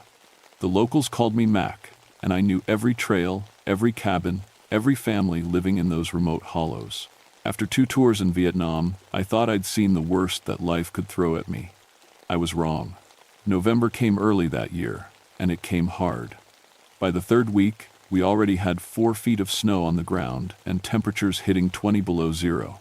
The Weather Service called it a 100-year storm. Radio contact went dead first, then the phone lines. The mountain communities were cut off from the world. That's when I got worried about the Hutchinson family. The Hutchinsons lived about 50 miles from the nearest road, deep in Copper Creek Valley. Old Henry Hutchinson had built his cabin there in the 1942nd, raising 6 kids with his wife Martha. They were good people, quiet, kept to themselves, but always friendly when they came to town for supplies. Henry was a big man with gentle eyes who could fix anything with his hands. Martha made the best apple butter in 3 counties. The problem was, nobody had seen them since August. They always come down for winter supplies by October, said Bill Henderson, who ran the general store in town. Henry knows these mountains better than anybody. He wouldn't get caught unprepared. I tried to tell myself they were fine. Maybe they'd stocked up early. Maybe they were just waiting out the storm like smart mountain folks do. But something in my gut kept nagging at me. In 20 years of ranger work, you learn to trust that feeling. On November 24th, I fired up my snowmobile and headed into the backcountry. The machine was a 1965 Ski-Doo, tough as nails but temperamental in the cold. I packed extra fuel, emergency rations, my hunting rifle, and enough gear to last 3 days if something went wrong. The ride up the valley was like traveling through a white hell. Snow fell so thick I could barely see 10 feet ahead. The wind howled through the trees like something alive and angry. Twice, my snowmobile died for no reason, the engine just cutting out like someone had flipped a switch. Each time, it started back up after a few minutes, but it left me feeling uneasy. The old mining road that led to the Hutchinson place was completely buried. I had to follow the creek bed, using the bare patches under rock overhangs to check my compass. But the strangest thing was how the compass kept acting up. No matter which direction I faced, the needle kept swinging toward where I thought the cabin should be. About 2 miles from the homestead, I noticed something that made my skin crawl. There were no animal tracks in the snow, none at all. In 20 years of winter patrols, I'd never seen country so empty of life. No deer trails, no rabbit tracks, not even bird marks. It was like every living thing had fled the valley. The silence was wrong too. In a normal winter storm, you hear the wind, the creaking of trees heavy with snow, maybe the call of a winter bird. But here, the only sound was my snowmobile engine and the crunch of snow under my skis. Even when I stopped the engine, the silence felt thick and heavy, like something pressing down on my chest. I found the Hutchinson cabin just before sunset. From a distance, it looked normal enough, smoke rising from the chimney, snow piled high against the walls. But as I got closer, details started jumping out at me that didn't make sense. All the windows were boarded up from the inside. Not storm shutters, these were rough boards nailed over the glass. I could see the nail heads poking through from my side. The front door was barred shut the same way. But smoke was definitely coming from the chimney. I called out, "Henry, Martha, it's Ranger Mackenzie." My voice echoed off the mountains and died away. No answer came from inside the cabin. I walked around the building, looking for another way in. That's when I found the woodpile. Mixed in with the split logs were what looked like large animal bones. But as I got closer, I realized they weren't from any animal I knew. They were too long, too straight. And they had gnaw marks on them, deep gouges that looked almost like human teeth marks, but bigger, much bigger. I kicked through the woodpile with my boot, and my stomach turned over. These weren't animal bones at all. The curved piece I was looking at was clearly a human rib cage. The long, straight bones were leg bones, femurs that had been cracked open, the marrow sucked out. My mind tried to find normal explanations. Maybe the family dog had died, and Henry was burning the remains. Maybe they'd found some old Native American burial ground and were respectfully disposing of the bones. But even as I thought these things, I knew they were lies I was telling myself. I pulled out my service revolver and approached the front door again. The cabin was built solid, thick logs chinked with mud and moss. Henry had built it to last through hard mountain winters. But looking at those boards nailed over the door from the inside, I started to wonder who they were meant to keep out, or what they were meant to keep in. I found a loose board near the back of the cabin and pried it away from a window with my knife. The glass underneath was cracked, but I could see into the main room. What I saw made me wish I hadn't looked. The Hutchinson family was there, all right. All 6 of them, sitting in a circle around the fireplace. They weren't moving, they weren't talking, and they'd been dead for a long time, but they hadn't died from the cold. Henry sat in his rocking chair, his huge frame slumped forward. His left arm was missing from the elbow down. Martha was on the floor beside him, her winter dress torn open. I could see white ribs poking through where her stomach should have been. The 4 kids, ranging from 8 to 16, were arranged around them like they'd been posed there. Each body showed signs of being partially eaten. The smell that came through the broken window made me stumble backward and vomit in the snow. It was the sweet, sick odor of rotting meat mixed with something else, something wild and hungry that I couldn't name. I was still retching when I heard the footsteps. They were coming from behind the cabin, moving slow and deliberate through the deep snow. But these weren't normal footsteps. They sounded too heavy, like something that weighed far more than any man. And they were too widely spaced. Whatever was making them had a stride longer than seemed possible. I drew my gun and crept around the corner of the cabin, following the sound. What I found were footprints that made no sense at all. They started out looking human, size 12 boots, like Henry might have worn. But as the trail led away from the cabin, they changed. The boot prints became deeper, wider. The stride lengthened from normal steps to gaps of 6 feet or more. And about 50 yards from the cabin, the boot prints disappeared entirely. In their place were tracks like nothing I'd ever seen. They looked almost human, but the feet were enormous, at least 18 inches long and half as wide. Instead of 5 toes, there were 4, each ending in what looked like claw marks in the snow. The stride between prints was 8 feet or more. Whatever had made these tracks was walking upright through 4-foot snowdrifts like they were nothing more than grass. I followed the trail for about 100 yards, my gun drawn and my heart hammering. The tracks led straight up the mountainside, through terrain so steep and rocky that even an experienced climber would have trouble in good weather. But these prints showed no signs of slipping or struggling. Whatever made them had just walked up the mountain like it was flat ground. The trail ended at a rock face about 30 feet high. There were scratch marks in the stone, deep gouges that looked fresh. And there, about 20 feet up the cliff, was a dark opening in the rocks that I'd never noticed before. A cave. Something was living up there, something that had come down to the Hutchinson cabin and done things that my mind didn't want to accept. I looked back toward the cabin, and that's when I saw it. Just for a second, silhouetted against the window I'd looked through earlier, was a shape that was almost human, but not quite right. It was tall, maybe 7 feet, and thin in a way that hurt to look at. Its arms hung down past its knees, and its head was too large for its body. But what froze my blood was that it was watching me. I blinked, and it was gone. My snowmobile wouldn't start. I pulled the cord 20 times, checked the fuel, cleaned the spark plug, nothing. The engine was completely dead. The sun was setting, and the temperature was dropping fast. I was 50 miles from the nearest help, and something was in those mountains with me. Something that had killed an entire family and left their bodies arranged like a sick joke. I had 2 choices: spend the night in the cabin with the corpses, or try to make it back to town on foot through a blizzard. Neither option seemed likely to keep me alive until morning. That's when the howling started. The sound came from somewhere up the mountain, a long, mournful wail that was almost human, but not quite. It rose and fell like a siren, echoing off the rocks until it seemed to come from everywhere at once. Then it stopped, and the silence that followed was somehow worse than the noise. I tried the snowmobile again, still nothing. The metal was so cold it burned my fingers even through my gloves. Night was coming fast, and the temperature was dropping toward 30 below. I had maybe an hour before hypothermia became a real problem. The cabin was my only option. I pried more boards away from the back window and climbed inside, trying not to look at the bodies. The smell was overwhelming. Death and decay and that wild, hungry odor that seemed to cling to everything.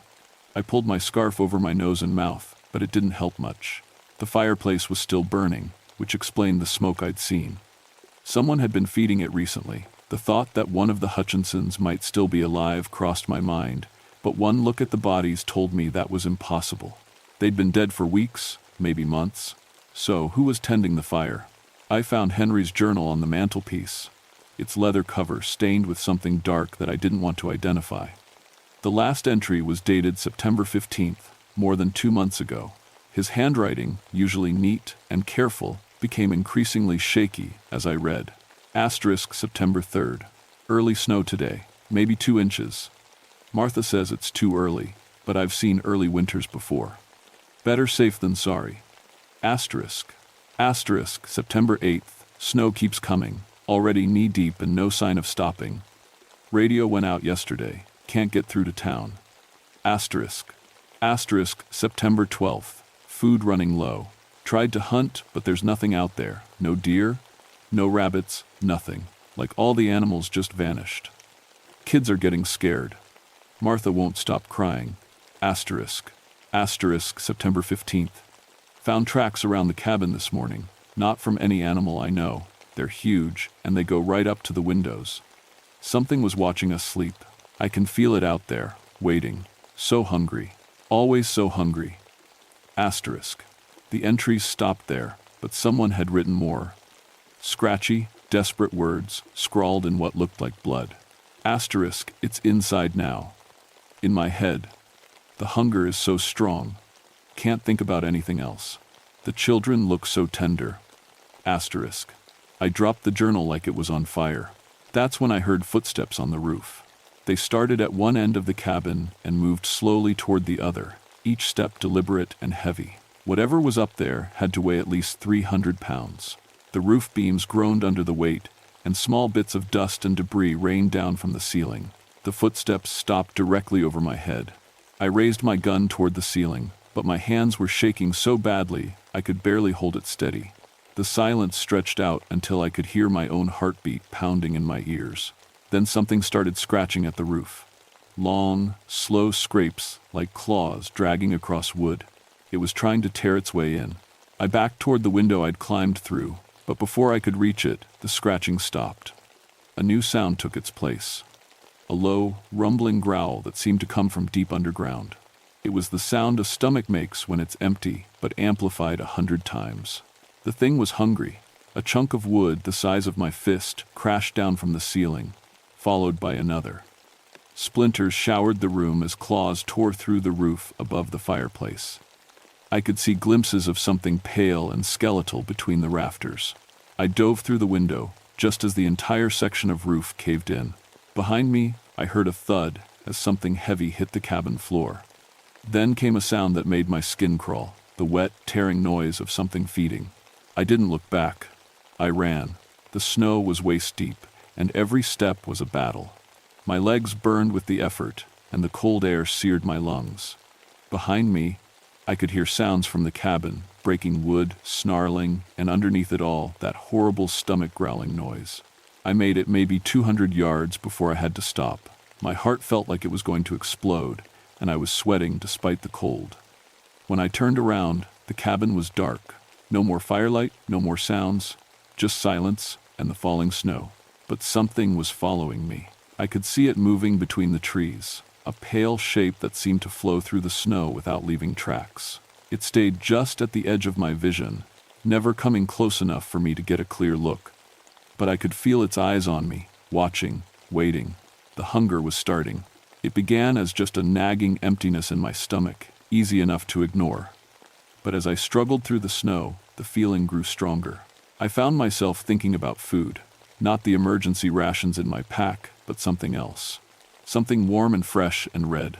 I shook my head, trying to clear the thoughts away. But they kept coming back, stronger each time. Images flashed through my mind that made me sick, but also made my mouth water. The thing in the trees was getting closer. I could hear it now, moving through the snow with a sound like breaking bones.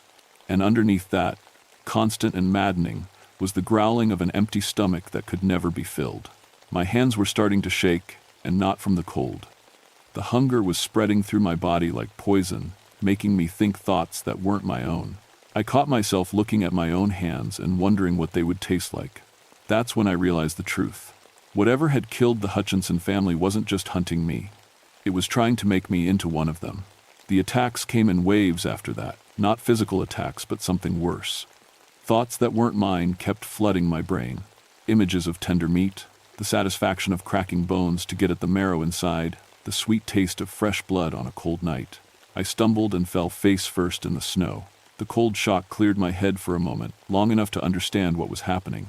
The thing following me, whatever it was, could somehow plant ideas in people's minds. That's how it had gotten to Henry Hutchinson. It had filled his head with hunger until he couldn't think about anything else. Until he'd looked at his own family and seen them as food. I forced myself to stand and keep moving. The snow was getting deeper, and the wind was picking up. My flashlight battery was dying, and I was still 30 miles from the nearest road. But stopping meant giving in to the thoughts, and I knew where that led. The pale shape was closer now, maybe 50 yards behind me. For the first time, I got a clear look at what was hunting me. It had been human once. The basic shape was there. 2 arms, 2 legs, a head. But everything was wrong. It stood at least 12 feet tall, with arms that hung down to its knees. Its skin was gray-white, stretched tight over bones that showed through like sticks under a sheet. Its head was too big, skull elongated and crowned with what looked like antlers made of bone. But the worst part was its face. The eyes were black holes in a skull covered with skin like old leather. Its mouth was too wide, filled with teeth that were clearly meant for tearing meat. And it was smiling at me with those teeth, like it knew something I didn't. Like it knew I was already lost. The hunger hit me again, stronger this time. I doubled over as my stomach cramped with emptiness. When was the last time I'd eaten? This morning? Yesterday? I couldn't remember. All I could think about was food, and the only living thing in these mountains was me.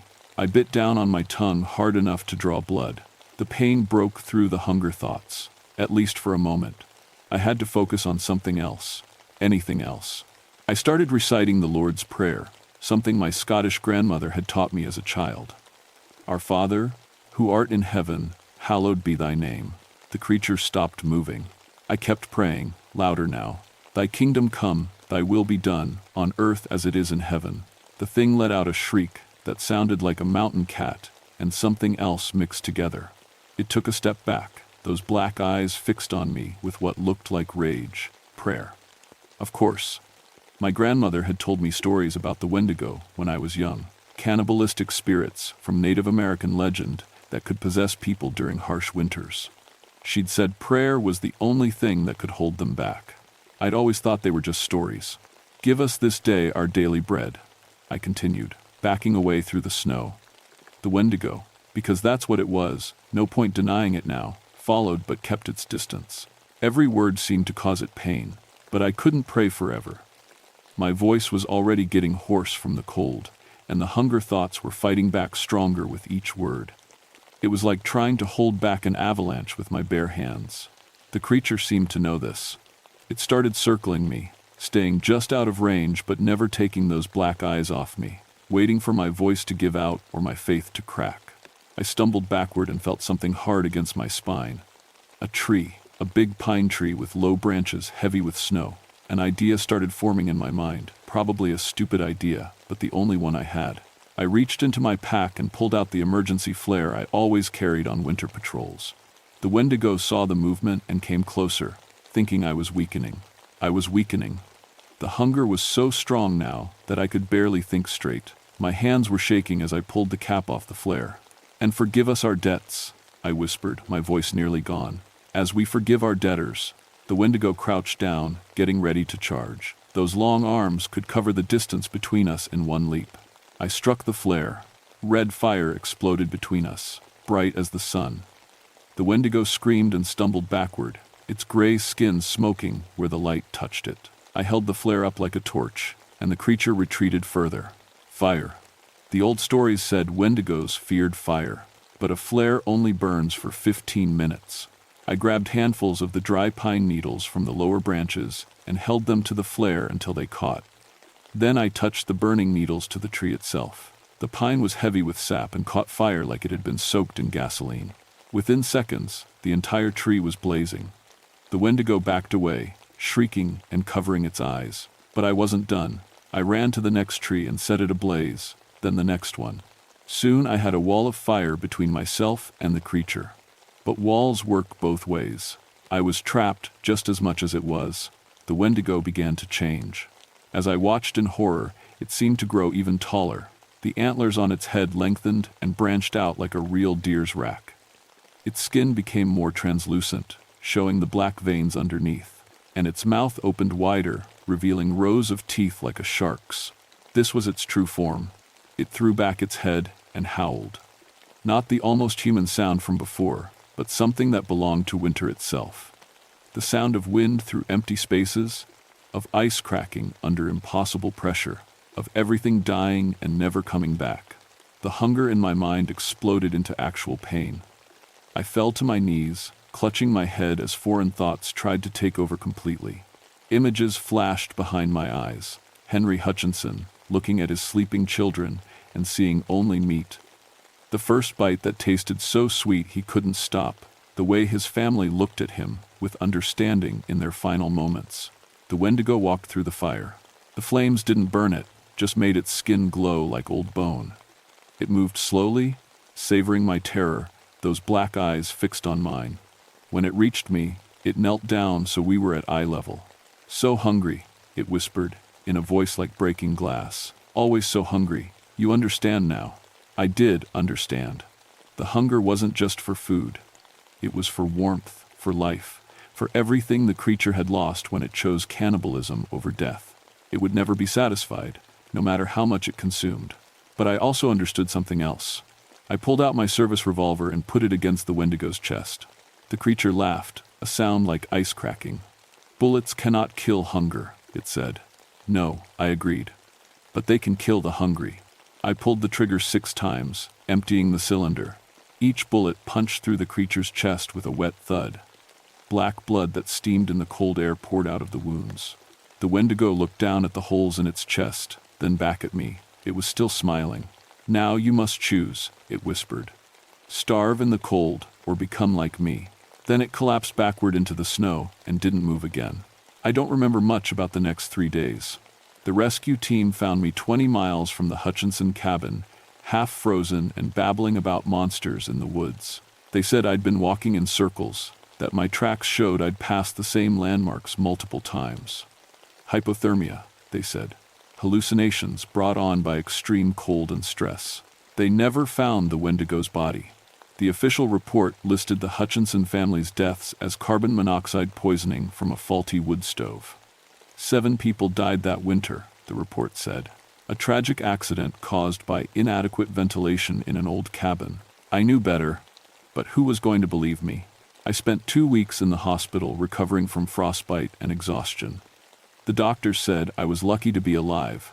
They couldn't explain how I'd survived 3 days in sub-zero temperatures with minimal supplies.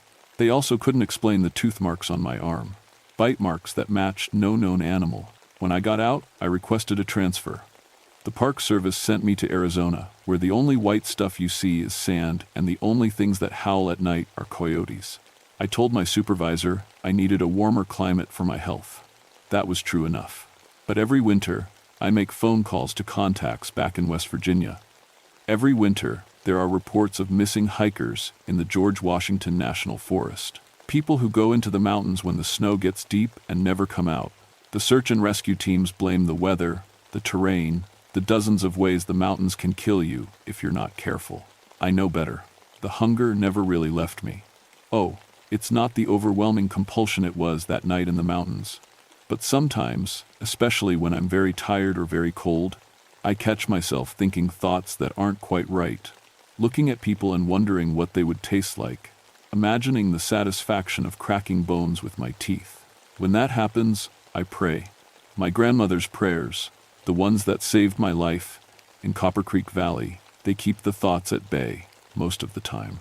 But I know that somewhere deep inside me, a piece of that Wendigo is still alive, waiting for a moment of weakness, a time when I'm too tired or too hungry or too cold to fight it off. I've never married, never had children. Some hungers are too dangerous to pass on. Last month, a park ranger in West Virginia called me. Young guy, full of confidence and book learning. He wanted to know about the Hutchinson case, said he'd found some old files that didn't make sense, said there were reports of animal attacks in Copper Creek Valley going back to the 1800s, all happening during harsh winters. I told him what I tell everyone who asks. Stay out of those mountains when the snow gets deep. Some places are hungry, and they've been hungry for a long time. He laughed and said he didn't believe in ghost stories. I hope he's right.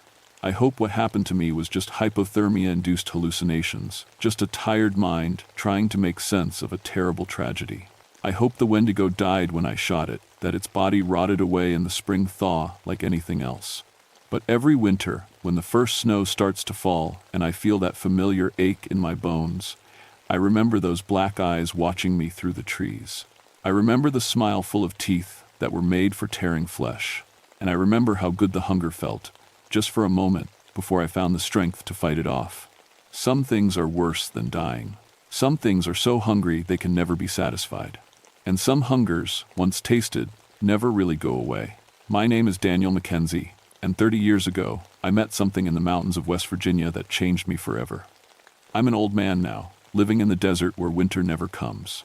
But I still wake up some nights, remembering the taste of my own blood and wondering what human flesh would feel like between my teeth. That's when I pray the hardest, because I know that somewhere in those mountains, when the snow gets deep and the temperature drops below zero, something is still waiting, still hungry, still looking for someone weak enough, cold enough, desperate enough to make the same choice Henry Hutchinson made. The choice between death and something much worse. Don't go into the mountains when the snow falls heavy. Don't trust your hunger when the cold makes you desperate. And if you ever see tracks in the snow that start human and become something else, don't follow them. Some paths lead to places you can never come back from.